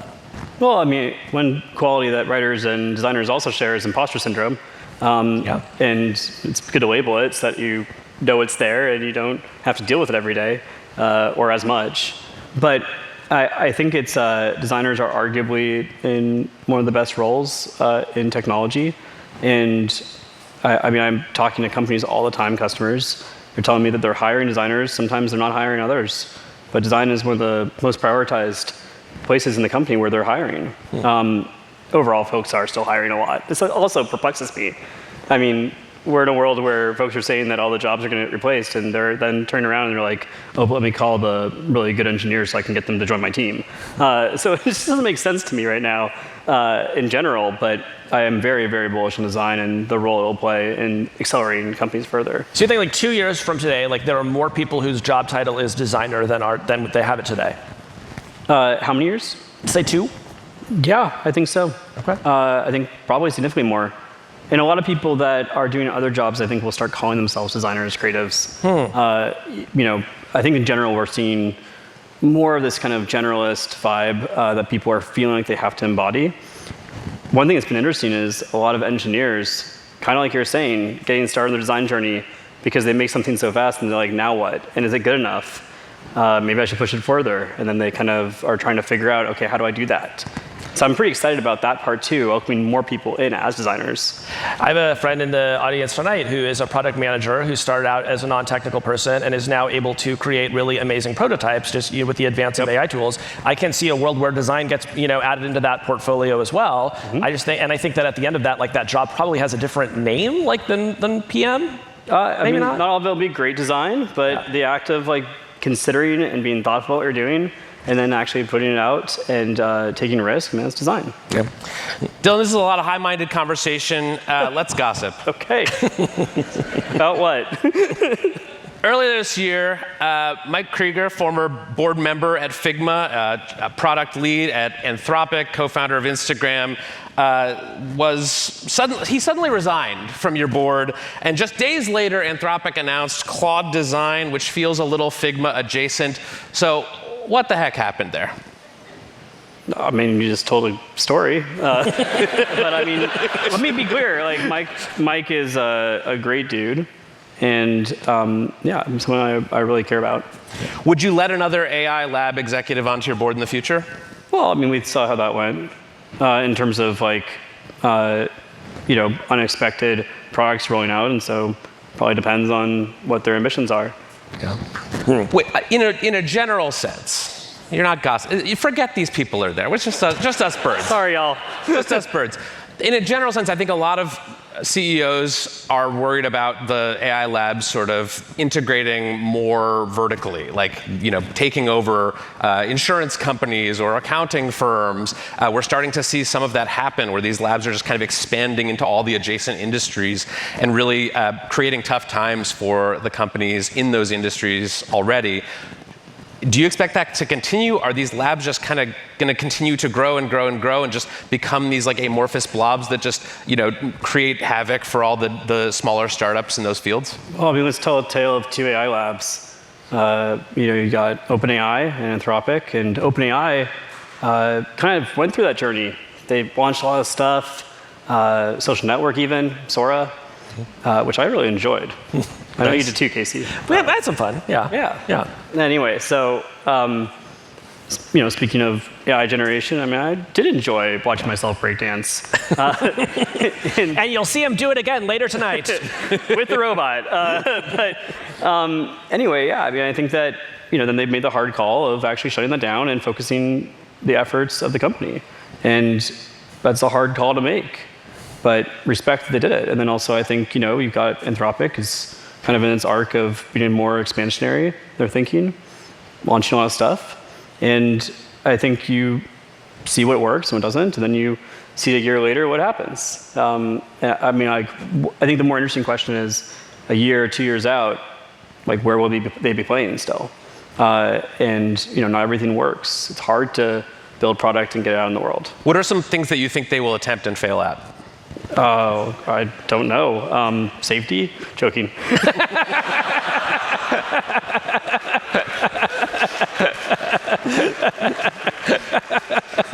Very good. That might be the best answer of Hard Fork Live 2026. Yeah, very good, very good. Dylan, you run a public company. It's enterprise SaaS. The market is very skeptical of that right now. Your job seems hard. How is it going for you? And do you think you convince the market that there is a bright future for you and your enterprise SaaS brethren? I don't have to. So Elon Musk is doing it. You're the Sun, right? Yeah. I mean, was it 22.9 trillion on enterprise applications? Let's go.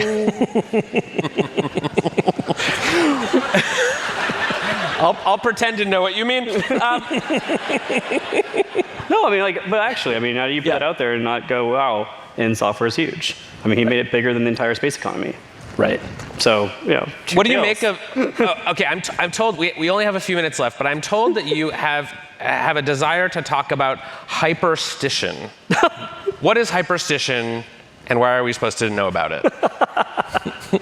I guess someone from our team told you that. This is, getting back to the abstract conversation. Sorry, y'all. But it's basically someone who's kind of like an internet edgelord came up with this term. Don't look him up. But I do think there's like a really interesting idea here, which is how do you describe this phenomenon where ideas, memes summon their own existence? And the two examples that I think are really good at this, one is Bitcoin, and the other one's AI. Why did Bitcoin work? There's every reason to believe in the world that Bitcoin would not work, and yet it just snowballed. And basically, the more attention it got, the more basically strong it became. And AI is the same way. There's all these folks that cared so much about safety, so much that they thought, okay, we got to do this in the right way. We got to form nonprofits and get together, and all of us got to be in one place so that we can really shepherd this technology into the future. And we've got to make sure we don't create a race dynamic, for example. We got to make sure that we have these complex corporate structures that we can make sure that this benefits humanity in the best ways possible. But then it's okay, well, there's a lot of really powerful stuff you can make with AI, and people are people. It's hard to always get along, and there's always an incentive to break apart. And well, hello, race dynamic. Here we are. Can I try to repeat back to you what I've heard so far, and you tell me if I'm right or not? Hyperstition better than me.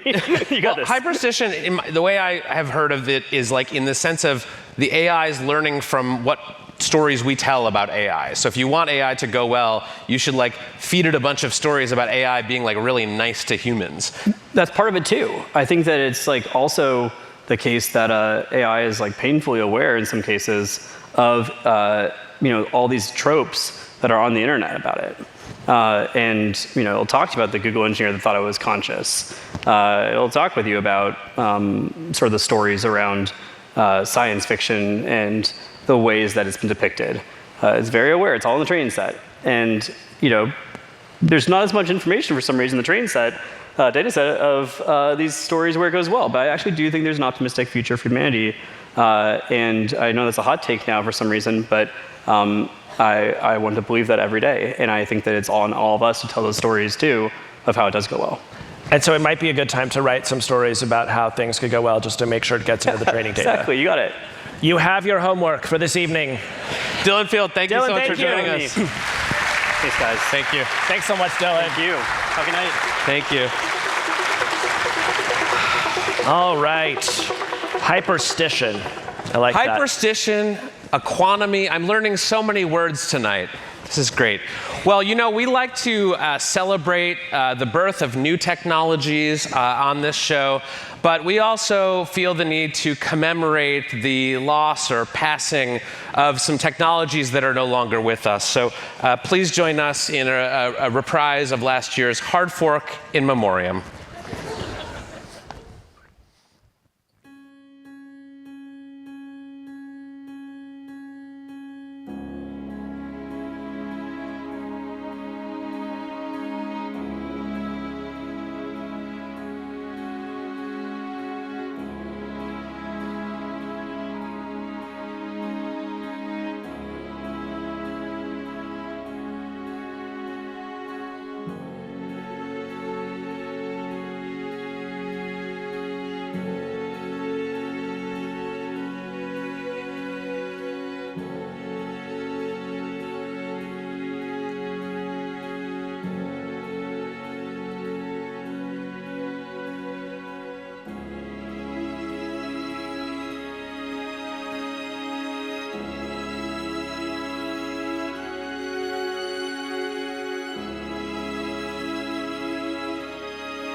Aw. Cute. Well, that was nice. That was lovely. OK, so this next segment I am so excited for because we're going to have a conversation with two people who have very different views about how AI is going right now. Yes, we have Daniel Kokotajlo with us tonight. He is the co-author of AI 2027, a report that many of you, I'm sure, have read. This came out in 2025 and laid out a vivid scenario or account of how AI could fundamentally upend the world, achieving tasks like autonomous coding and R&D. He's since updated that prediction a few times. We'll ask him about that. And he'll be joined by Sayash Kapoor, who is an AI researcher at Princeton with a very different view of the future. He's the co-author of AI as Normal Technology, which looks at evidence that AI is much like previous technologies that have upended the economy, that take a long time to diffuse through society. We've invited them both here tonight because we saw last year a very interesting debate that the two of them had at an AI conference called The Curve. We thought it was so interesting that we decided to bring them back tonight and hear how their views have evolved since then and where they continue to disagree and where they might agree now. So please give a warm welcome to Daniel Kokotajlo and Sayash Kapoor.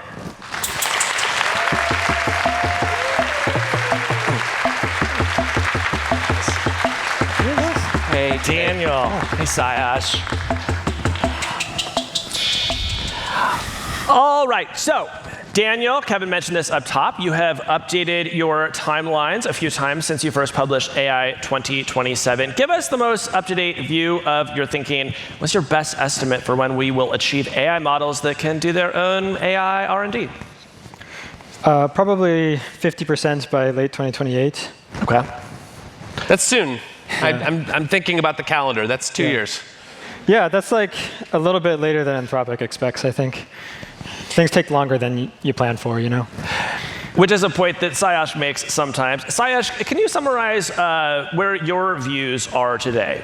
My sense is that you do not believe in the sort of sudden takeoff scenario that some other observers believe in. That's exactly right. I think the main reason for that is basically this disagreement boils down to whether the bottlenecks to this intelligence explosion, the bottlenecks to automating R&D, are all computational, or whether they rely on real-world bottlenecks that will be really hard to automate away. So I guess this is one place where we disagree. I think that in a lot of domains, making these advances won't be as easy as it had been in coding. And to really get to sort of artificial superintelligence, you need to cover all of these different domains. You need sample efficiency across the board, which is much easier to do in a field like programming, where you have these simulators, these virtual environments, but much harder to do in the real world. And some evidence bears this out. Adoption of AI systems has been indeed far slower in other domains as opposed to coding. So give us an example of what these bottlenecks are. Because I talk to a lot of AI researcher folks, and to them, at least the way they make it sound to me is, look, eventually the model just gets good enough and then it's game over. You're saying that there's something that exists called a real world, and I'd like to hear more about it. To be honest, I think these are just two independent, self-consistent worldviews about the future of AI. And the reason that Daniel and I have had such productive conversations is that we're basically trying to figure out where these worldviews differ. Now, speaking of, I think like Daniel's actions and Daniel's predictions are entirely self-consistent with the worldview that we'll get to AI systems at this point. Unfortunately, in order to get evidence we're going one way or the other, we need to actually carry out lots of evaluations. We need evaluations to be of a much higher standard than we have today. So to give you one example of a bottleneck, the other day I was talking to a lawyer friend of mine, and he uses these tools. He's very bullish about them. But what has turned out to be the case is, as he started using these tools for bigger and bigger tasks, the rate of hallucinations, the rate of unreliable outputs, has sort of remained the same, right? It's not because the AI systems haven't gotten better. They indeed have. They are so much better today than they were just a year ago. But the fact is that the tasks that you can do with these systems actually are bounded by the rate of hallucinations or the reliability. And that's one place where AI systems continue to struggle. And in a domain like software engineering, where you have this instant feedback loop, where you can actually run the code and see what the output would be, it's a much easier bottleneck to address as opposed to something like the law, where even the right answer is not obvious to a domain expert. Domain experts can reasonably differ in the approach that they take. So this is just one example of a bottleneck in a domain where the right answer can be a bit more subjective than in coding. Daniel, I think when AI 2027 first came out, there were some people who dismissed it as sort of speculation or scary science fiction was a term that some people were throwing around a lot. I reported on this. I talked to you and your co-authors then. I know that you grounded this in like real forecasting work, like months of trying to figure out what would happen as the technology got better. And I will say, like, a lot of that has come true already. So you predicted in your AI 2027 that this would be, 2026 would be sort of the year of stumbling agents and that we would start to see large parts of coding become automated. That much has come true. I was reading today, someone was copying and pasting something that you had written about Frontier Labs sort of restricting the use of their models for Frontier LLM development, something that has happened this week with Claude Fable. So what are the things that you think will happen if your scenario continues to mostly hold for, let's call it the rest of 2026? What are we going to see this year? So we're not going to see an intelligence explosion this year in the scenario that happens next year. That's close. So that's nice. I think intelligence explosion being recursive self-improvement leading to that's right. Sort of out-of-control, runaway, superhuman AI. Yeah, or to put it another way, just fully automating the AI research process, causing AI research to happen even faster than it currently happens. And it's currently happening at a very fast rate compared to many other technologies. But yeah, I would say the coding agents are just going to get better and better. And then maybe a year from now, maybe 2 years from now, they will be good enough that you can sort of say they've automated coding fully. They haven't fully automated coding yet, but like maybe in a year or two, they'll have fully automated coding, at which point the bottleneck will be research taste and management and all the other aspects of the AI research process besides the actual coding. And then the companies are going to turn towards resolving those bottlenecks and teaching their AIs to do those skills as well. And that's going to take some time, but it's going to go by faster than you might think when all the coding has been automated. Once they've finished doing those things, they won't have super intelligence immediately. The first AI system that can do the complete AI research process probably won't be able to do various other things. But once they've fully automated the AI research process, things will probably go faster and faster. And then the type of system that can do absolutely everything is probably not far off. Sayash, do you believe this sort of recursive self-improvement is possible? I mean, in some sense, I think the process of recursive self-improvement started like 6 decades ago. In fact, the entire history of computing has been one where we develop tools that then aid us in the development of better tools. We've developed compilers that have allowed us to be like 2 orders of magnitude better at programming. We've developed frameworks on top of that. We've developed entire systems and libraries that allow us to do things that would, frankly, take like an experienced software engineer years or decades of time if they were using assembly language. So I think, in some sense, this loop has been kickstarted already. This loop is something that the entire history of computing bears out. What I disagree with in terms of like Daniel's predictions is whether this process will naturally lead us to a point where we develop the automated AI R&D researcher, or whether humans will continue to have this edge, and teams of humans with AI will continue to sort of outperform AI alone, and whether this process will lead to artificial superintelligence. I actually think that it's a very plausible scenario for me that we get this sort of recursive self-improvement, that AI systems do indeed continue performing better and better at AI research tasks. But the end process of that need not be ASI. The end process of it could just be far more capable models than we have today, perhaps following the trend of previous technologies, and yet not the point where we have these systems that outperform humans, the top human experts on everything, which is, I believe, the definition of ASI. Right. Perhaps we should talk about the point of agreement. Yeah. What's the point of agreement? Yeah, so we wrote this blog post together, the authors of AI as a Normal Technology and AI 2027, where we talked about the things that we agree on. And correct me if I'm misstating it, but roughly speaking, we talk about what you might call strong AGI, or like humans in the cloud, like AIs that can sort of do all the cognitive tasks, or the tasks you can do at your computer, as well as professional humans, or as well as the best professional humans. And I guess the headline is, I agree that AIs that aren't that powerful are still normal technologies, and they agree that AIs that are that powerful are not normal technologies. Exactly. Or like the normal technology thesis sort of stops being accurate or helpful in a world where we have like humans in the cloud, let's say. Yeah. The reason that we spend this time talking about recursive self-improvement is that RSI is kind of the moment that observers believe is like kind of the scariest moment in the development of AI, right? It's like it becomes ever harder to control. And so how far away are we from it, and is it possible, I think, are probably two of the most important questions that we will ever ask on the podcast. Having heard your, what sounded to me like very, sensible objections to why it may not be possible anytime soon, and understanding, Daniel, why you do think it's possible. I'm curious, like, if at the very least, like, you hope Sayash is right. Would you breathe a sigh of relief? Yeah. I would love it if you were right. Okay. Yeah. Okay. Thank you, Daniel. That's it. But you've. Well, what do you see that makes you think that he's not right?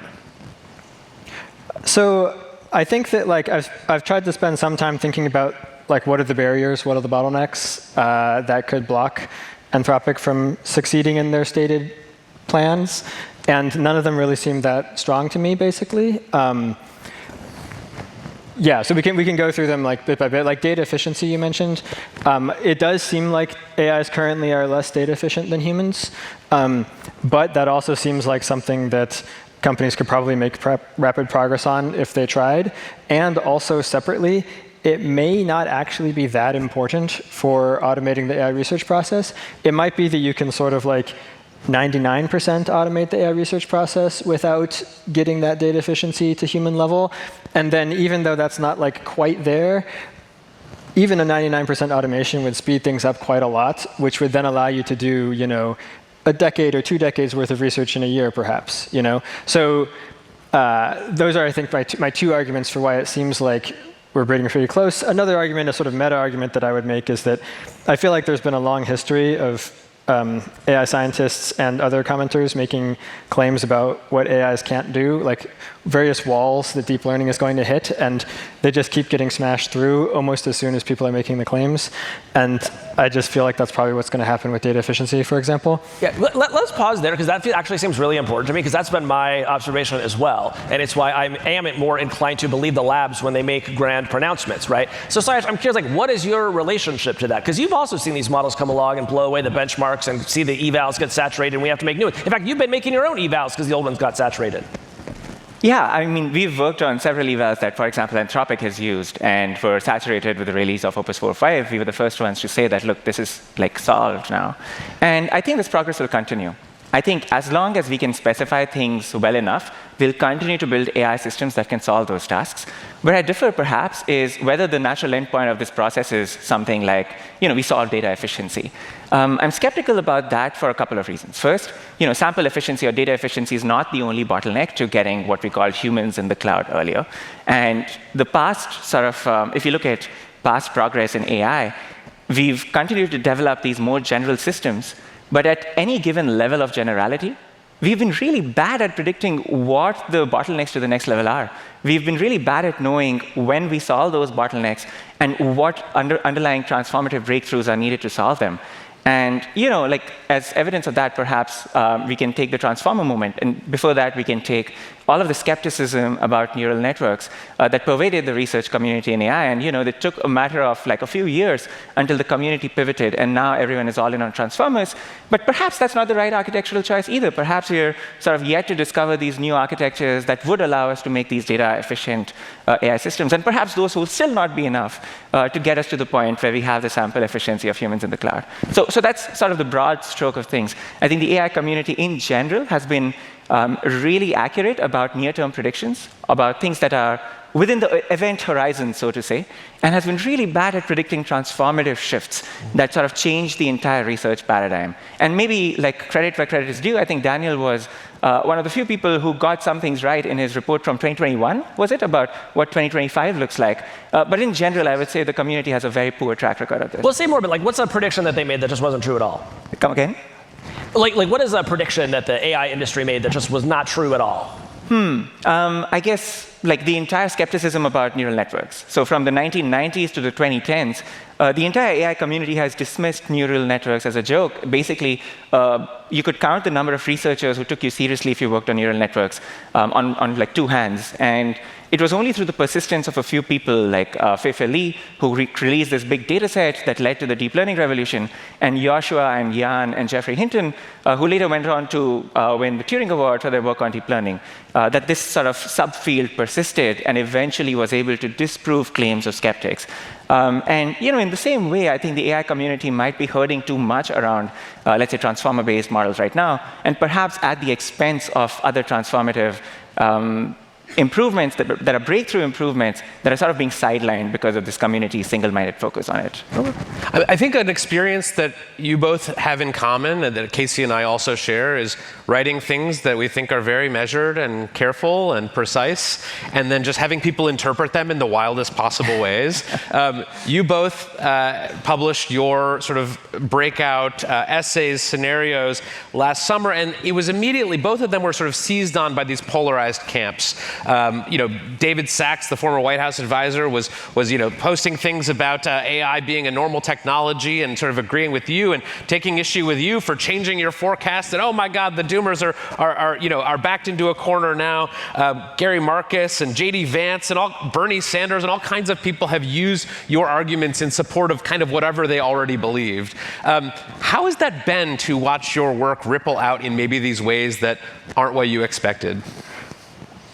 Well, I guess I'll go first. It's been a sort of a leap of faith in humanity. At OpenAI, I was doing scenario forecasts like this too, much smaller, low-effort versions, but they were just for internal use only. Like I wouldn't be allowed to publish them, and it seemed to me that the world really needs to wake up to AI and what's coming and start thinking more seriously about it. And the discourse is not necessarily so great, and there's lots of terrible people and lots of terrible takes, and it's very chaotic and confusing. But we at AI Futures Project are sort of making a bet that, we should say what we think is coming. We should be clear. We should be articulate. We should explain our reasoning. The discourse will get rolling. Lots of people will say lots of things. Hopefully, in the end, it will converge towards the truth. Hopefully, in the end, it'll converge towards better decision-making on average. And we'll see what happens. I have faith. Sayash? I guess the biggest surprise for me was how few people read things in depth. I mean, it was honestly shocking. In the first line of the essay, we compare AI to the internet or perhaps the electrical revolution. We talk about AI's impacts as sort of being at par with perhaps the first industrial revolution. And people put us in the same camp as Gary Marcus sometimes, which is just honestly shocking. But one level deeper, I think it has been really nice to see sort of these intellectual communities use these essays to advance their intellectual thinking. I think perhaps the biggest surprise to me was the fact that our essay and perhaps both of our essays were sort of taken so seriously by people who are thinking deeply about the future of AI, and that was really heartwarming. Looking back, have you ever had second thoughts about using the adjective normal to describe AI? Because I read your writing and I think it's beautifully argued, and I share it widely with folks to sort of help them explore reasons why AI may diffuse more slowly than other folks think. And yet I have never really thought that AI was all that normal. You know what I mean? I do understand that. I mean, I guess part of it is the fact that we have been in these cycles of discourse where at least the people who are thinking seriously about AI take it for granted that AI is transformative, and we do too.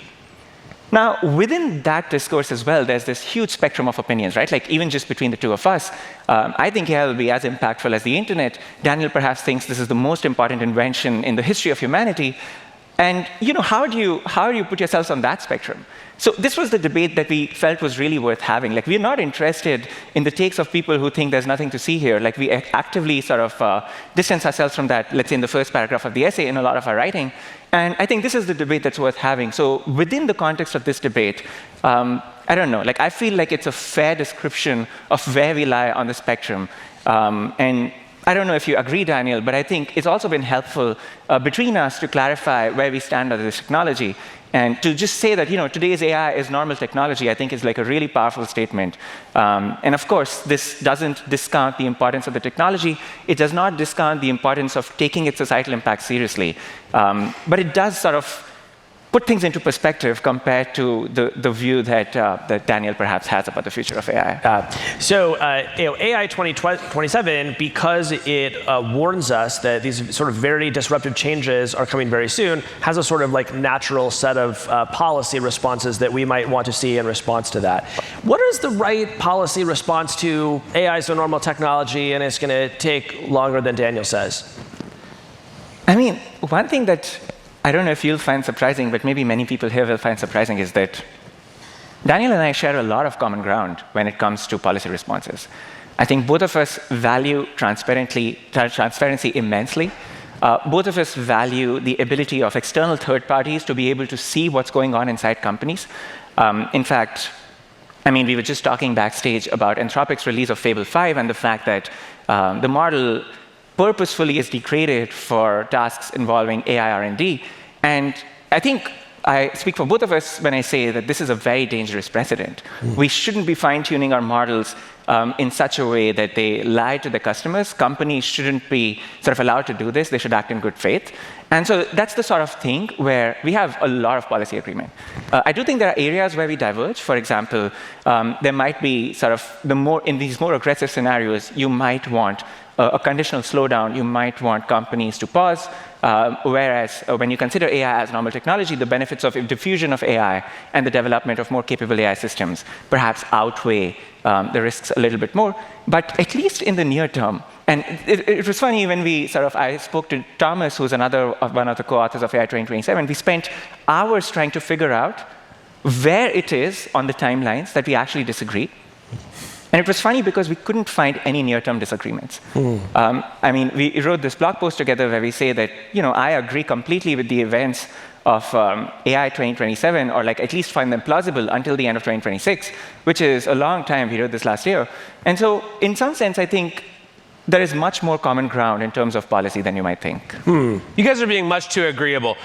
Daniel, what is something you are worried about more than Sayash is? And then I'll ask the same question of Sayash. What is an AI risk that concerns you more than you think it concerns Sayash? Well, in general, strong AGI or superintelligence, that sort of thing. Main one would be loss of control. Number 2 would be concentration of power. There's a whole bunch of other ones besides that, but I'll stop there. I can elaborate if you like. Those seem pretty bad. Yeah. Sayash, what about you? Actually, this is another thing we were just talking about backstage. I mean, I was surprised to hear that we disagree far more, or like I'm far more concerned about military uses of AI than Daniel is. I mean, it's on the list. It's just, Perhaps, yeah, that's true. It's a couple notches down. But I mean, like, as you both know, in the essay, we explicitly carved out military AI because we felt like we weren't the right people to comment on it. And, people who are experts on this, like Michael Horowitz, have used our frame to argue that military AI, at least today, is a normal technology in his view as well. But frankly, the actions that are being taken by countries worldwide, by nation states, are pretty damn alarming. I mean, I think we shouldn't take it for granted that companies or countries can use kill bots. And that is not something that requires further technological investment either. It's not something where we have any technical bottlenecks we can use, like off-the-shelf computer vision libraries, to basically build killer robots today. It is actually something where we need to exercise a lot of agency. And I'm not really positive about where things are going right now on that front. Well, I truly believe that whatever is about to happen to us lies somewhere in between the views of these two people. So we will continue to pay very close attention to your work. Thank you so much, Daniel and Sayash. Thank you for joining us. Thanks, guys. That was fun. Thank you. Thank you. Yep. Thank you. Thanks, guys.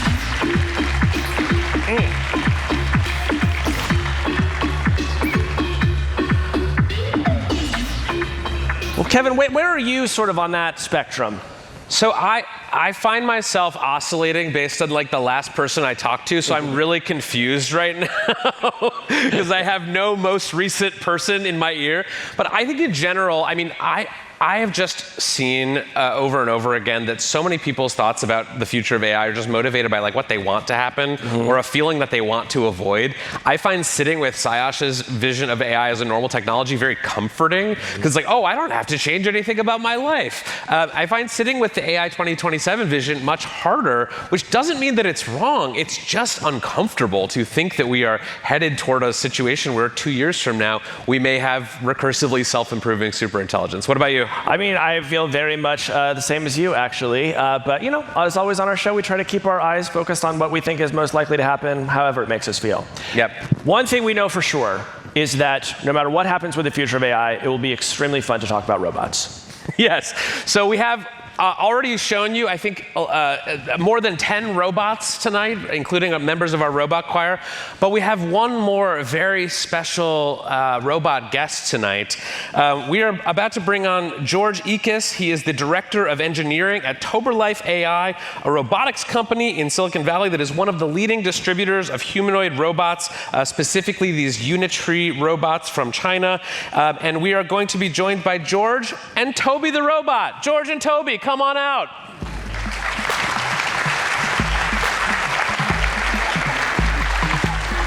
Good to see you. George. You're a very convincing humanoid. Oh, no, wait, that's Toby.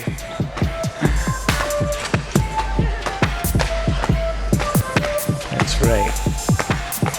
Do we shake hands? Okay. Let's try it there. Hi, what? Short King. So good, I believe. It's great. Wow. I appreciate the weak grip strength. It gives me comfort. Yeah, it's sort of like a dead fish handshake. Yeah. Now, he is advancing on me. All right. Oh, okay. Okay. Wow. Yeah. Now, we're going to talk about all of the things that Toby and his brethren can do, but we heard that Toby can actually dance. Is that true? That is the case. Okay. Can we see that? Toby, can you dance for us? Dan, will you help us out? Hit it, DJ.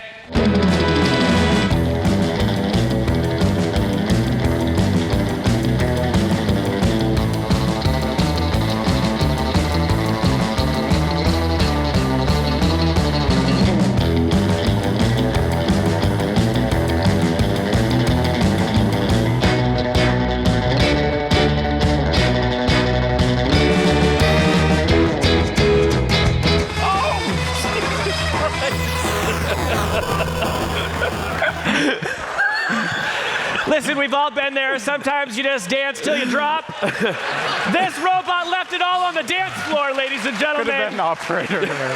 Thank you. Thank you, Toby, for your sacrifice. You will not be forgotten. We'll add you to the in memoriam next year.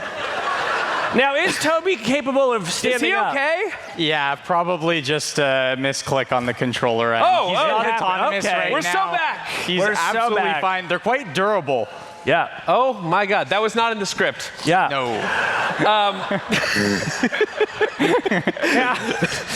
I feel I'm sorry, we've traumatized our audience here tonight. I'm so sorry. Now, George, were you the choreographer on that, or? Nope. Okay. Well, it was great choreography. So, George, what is the use case for these other than doing dance demos and sometimes falling over? Who is buying and renting these humanoid robots from your company, and what are they doing with them? Well, right now, the early market for the humanoids is the research market. People want to collect a lot of data. You guys had the Neo folks on, specifically Burnt, right? And they're deploying the humanoids into households to try to collect a lot of data in the households. People with the Unitree robots are also targeting different use cases. Different companies are pursuing different verticals with them and trying to get big data sets and train models on these humanoids. There are also a set of robots that we also sell, which are more reliable, more industrial right now, called quadrupeds. And probably easier just to remember them as the dog robots. You can put LiDAR on them. You can put a mask sensors of Mark Zuckerberg or Elon Musk on them. We saw that earlier tonight, yes. Yeah. I forgot about that. Yeah. somehow I forgot about that. But they are practical for like inspection use cases or security patrols. So those are kind of being pushed out into industry and applications more, and these are on the edge of research and acquiring data to build policies. How much does one of these cost? They range in cost. If you want one to just dance around, I don't remember the exact figure on the low-level dancing ones, but they're less than the ones that you could put dexterous hands on and then go and collect manipulation data with on tasks. So you collect data from doing tasks with them. So like more or less than $10,000.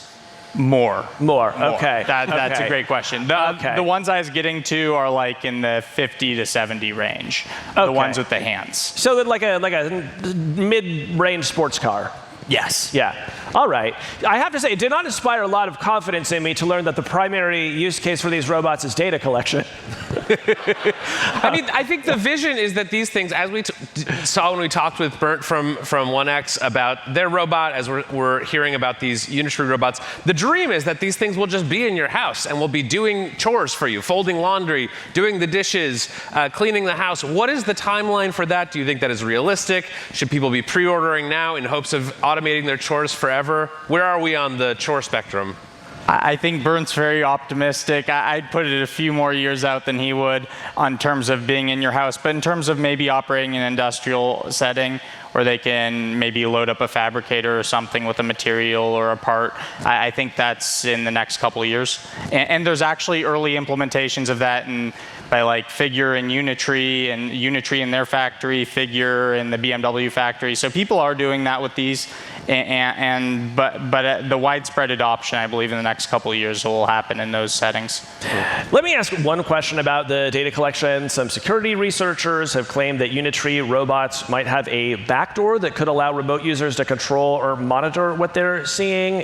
Can Toby send the data to China? So they do send logging data to China just like every other Chinese thing that you can own, like a computer or any other computer chip-based thing that connects to the internet that sends logging data. They send that, but they don't actually, like there hasn't been an established thing that sends camera data or telemetry data of the joints to China. So there are things that people will be like, oh, it sends data to China. It's like, yeah, and your computer sends data to Microsoft, and it's because your computer crashed and it needs to send data to Microsoft. Right. I think the difference is in this case that Unitree is a Chinese company, and some members of Congress have become very worried about the fact that these are now being sold in the United States. Some have even proposed banning the importation of these specific Unitree robots. How likely do you think that is, and would that be a big hit to your business? What's your plan if they ban these? That'd certainly be problematic. There are not a lot of American alternatives.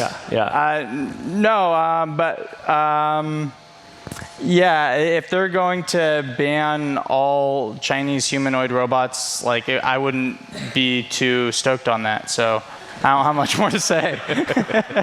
Right on. Well, much to consider. Before we let you go, does Toby maybe have one more cool routine he could show us?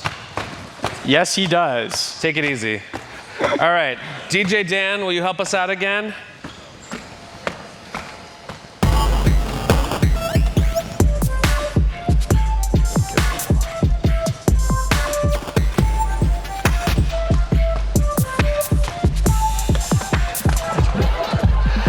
Great. So good, I believe. This is like what happened the last time Casey had a Long Island iced tea at the club. All right. Okay. Fascinating. George and Toby, thank you so much for joining us. Thank you. All right, gang, we are in the home stretch, but we had one more friend of the pod who we just wanted to bring on and have a little bit of fun with before the end of the show. Yes, our next guest is friend of the pod and YouTuber and podcast sensation, Dwarkesh Patel. Dwarkesh, come on out. What's up, guys? Good to see you. Hello.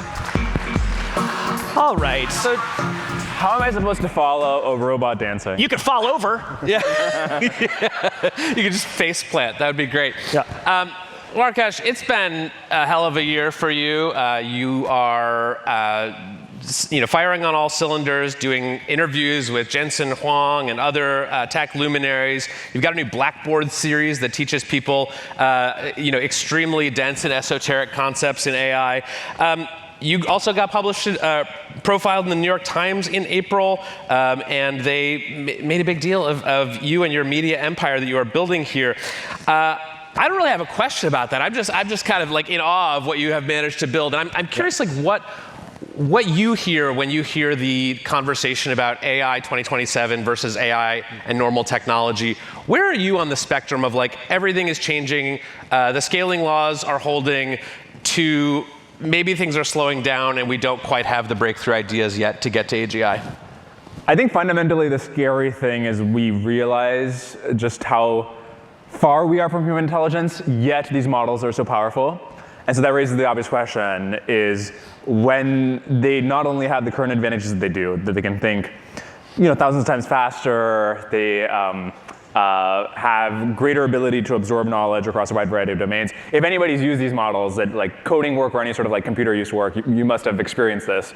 And then you think, well, there's this huge overhang where humans are able to learn about new things literally 1,000,000 times faster. If you think about how much information you see from birth to adulthood versus what these models see, we're capable of retaining information across sessions. We're learning on the job. We're not just like first day on the job the way these models are experiencing things. And despite this, the model companies are earning close to now $100 billion combined between them. And so I think that the really scary thing really is that like we know that there's a big difference between where these models are currently and where human intelligence lies. We're making really fast progress towards human intelligence. Already, these things are so capable. What happens when they not only have their inherent advantages because they're digital minds, but also have all our advantages? You've written and spoken before about how you've tried and failed to automate parts of your own production process with your podcast and your YouTube show, and how hard it's been to sort of get rid of some of the sort of sticky human processes there. Are you having better luck with newer models? Like, is your operation more AI than it was 6 months ago? So most of the tokens I see in a given day are produced by AI. And so I can't really come here and say like, no, AI is not making me more productive, or I'm not using it in a significant way. I think people underrate how hard it is to automate jobs. Like, people underrate how much it takes to do every single thing a human, even white collar worker might be doing. At the same time, you guys must be finding this as well. Just the ability to triage huge amounts of information, which is a large part of my job, has just gotten way better. Yeah, how are you guys been finding these models?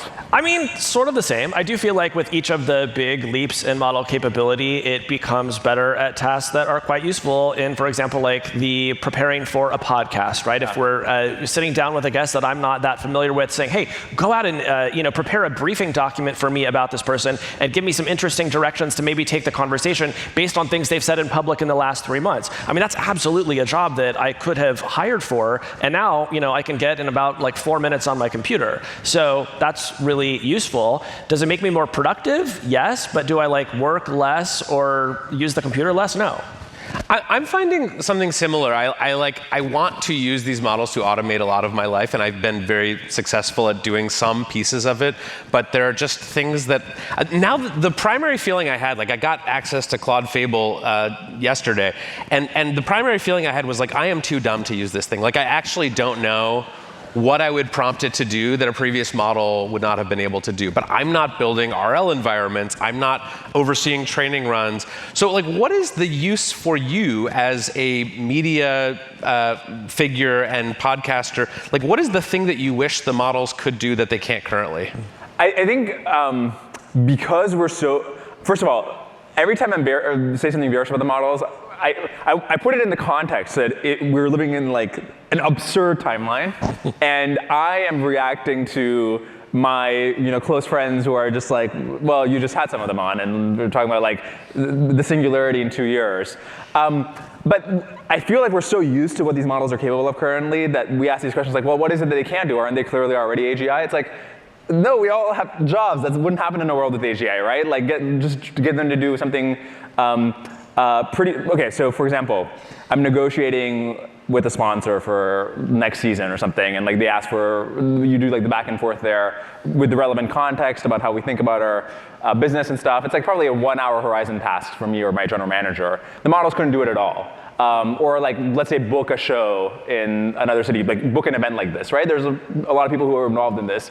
What part of it could the models do reliably? It's like, anyways, all this to say, I think people really underrate what the range of human, even white-collar work is. I mean, it seems to me like it might be very helpful in a negotiation, though. Like, particularly, I mean, you're not in this position, but maybe you're just, starting a new podcast, and you have some interest from a sponsor, and you say, hey, go tell me something about this market, and what's the sort of the best place to get started? Like, I could see it compressing that into a much smaller problem, but to your point, somebody still has to do the rest of the job. Yeah, that's right. I mean, they can't do something on a computer you might want them to do, right? And it's actually quite interesting. Why are they so bad at computer use, given that it's an extremely verifiable domain? And I think that actually goes to show you that it's not just about verifiability. It's about the ability to, the environment has to be one which allows you to deterministically run many parallel rollouts at the same time. And if you try to do that on Amazon, Andy Jassy will just shut your ass down. And so they have to build clones every single website because it takes a ton of data in the relevant domain in order for these models to become competent at learning how Amazon works or Slack works. So you have to build clones of those things. That's very labor intensive. So I think we'll make progress on that as well. But yeah.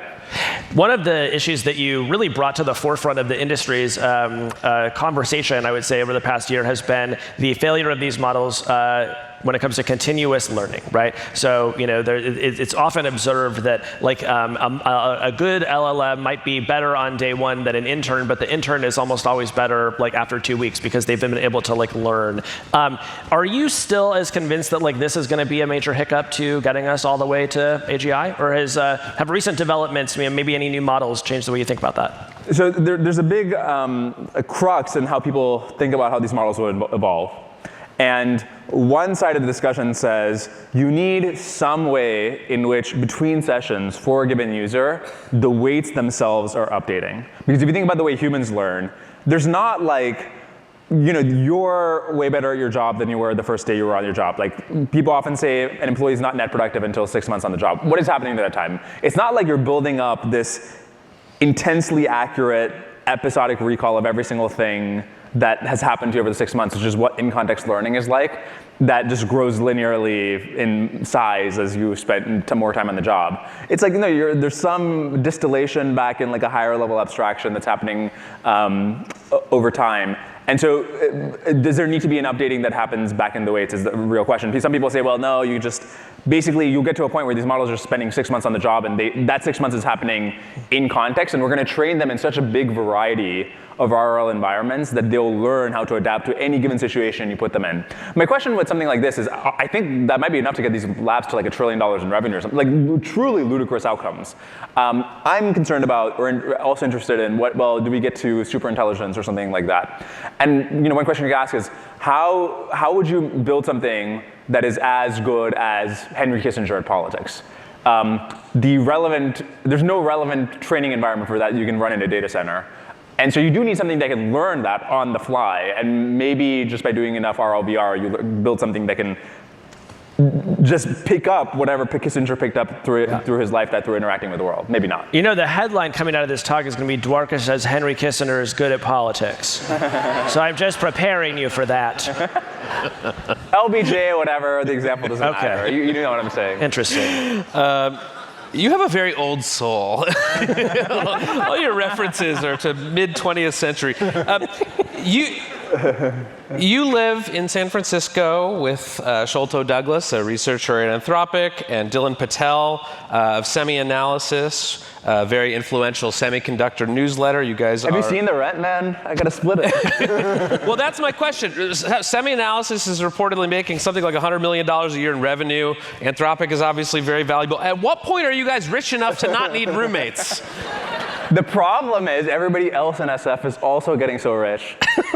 And so the housing is increasing at the same rate that our net worth is increasing. We're never escaping this. One knock that I sometimes hear on the sort of San Francisco AI scene is that it's all very clubby and insular, that there aren't a lot of people who are sort of doing the work of holding people to account or being appropriately skeptical. One detail in the New York Times profile of you was that you sometimes invest in companies whose CEOs or leaders you interview. Do you think that journalists and other sort of more conventional media people have the wrong sort of framework for thinking about conflicts of interest? Or do you just think you're doing something different?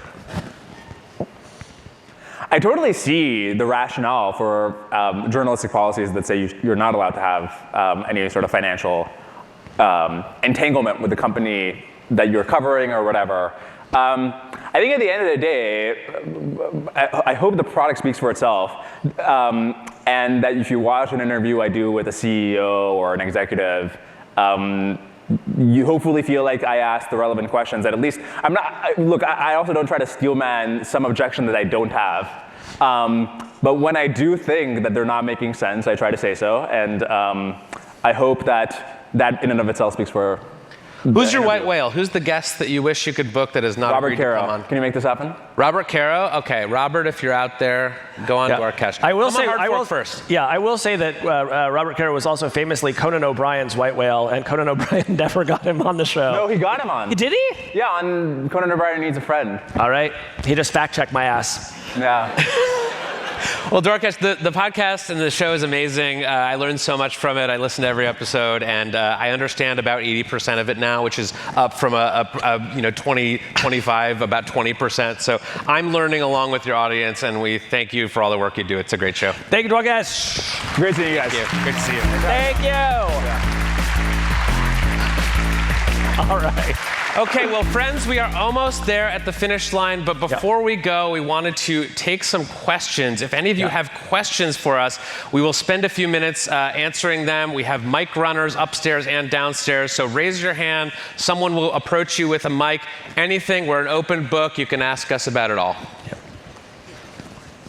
It's like a YouTube comment section, but in real life.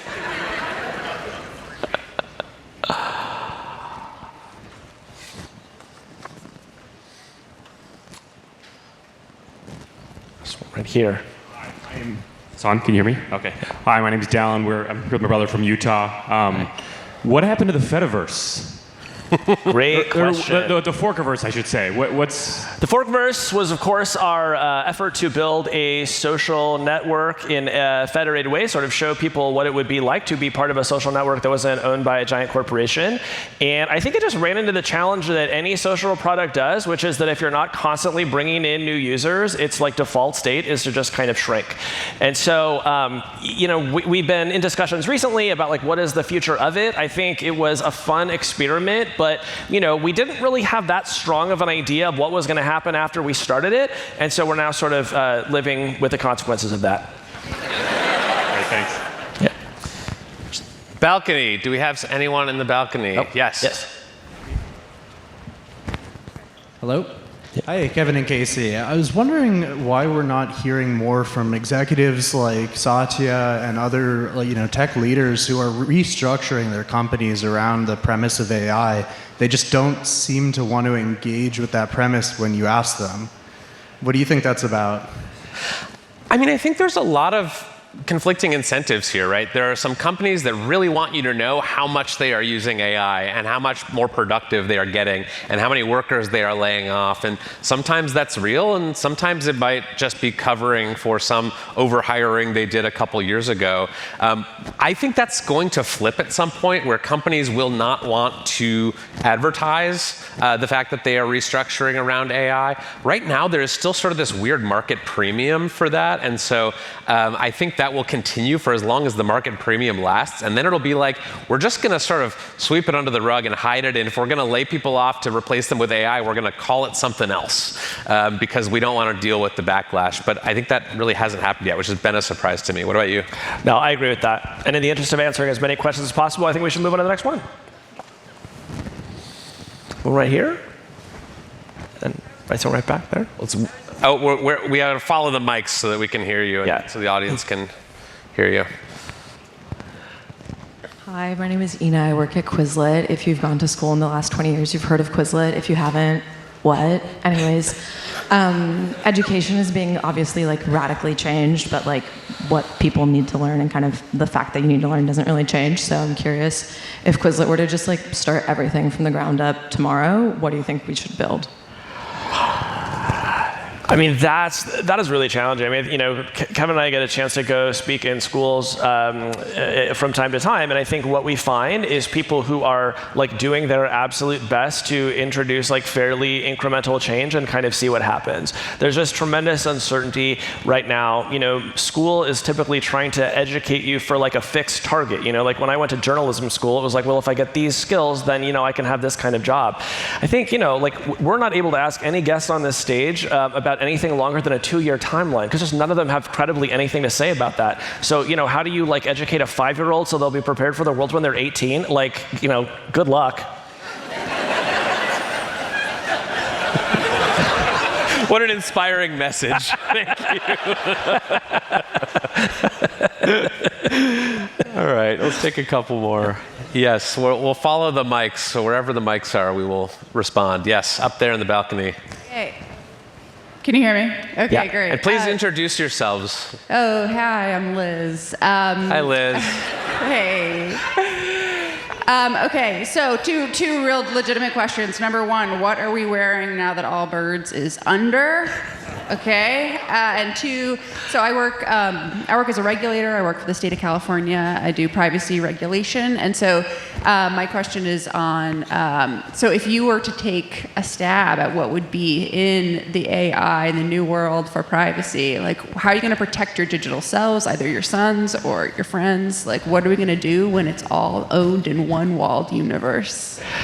Yeah, I mean, my hope is just that is not the case. We sort of asked Cindy about that tonight. Like, I think there is a lot of logic in having some kind of privilege-like system that protects certain kinds of conversations that you would have with a chatbot the same way, that a conversation with a lawyer might be protected. But I also think there's a lot of wisdom about what she said is, what systems can we build that would ensure that sort of data never makes it into the hands of a big corporation? And I think we should outlaw data brokers. Next question. Oh, yeah. Outlaw data brokers. That's a good one. What's that? Oh, yeah, and where do you get your shoes, Kev? These are from Quince. Yeah. That was not sponsored content. They just are. Yeah. Yours are better, though. I got these from, like, online, unspecified. I honestly don't remember, but I can look into it. I'll figure it out by the reception. How's that? All right, just a couple more. So I'm a software engineer, so take this for what it's worth. There's been some talk about, like lots of people are afraid of jobs going away, and then you hear other people saying, oh, there's tons of hiring going on. That's what I see. I see a lot of hiring going on. But it's all for senior engineers, for people who know how to fact check the models, or how to like architect and combine the things that they can do really fast. What's happening with the entry-level folks? It seems like that is a real problem.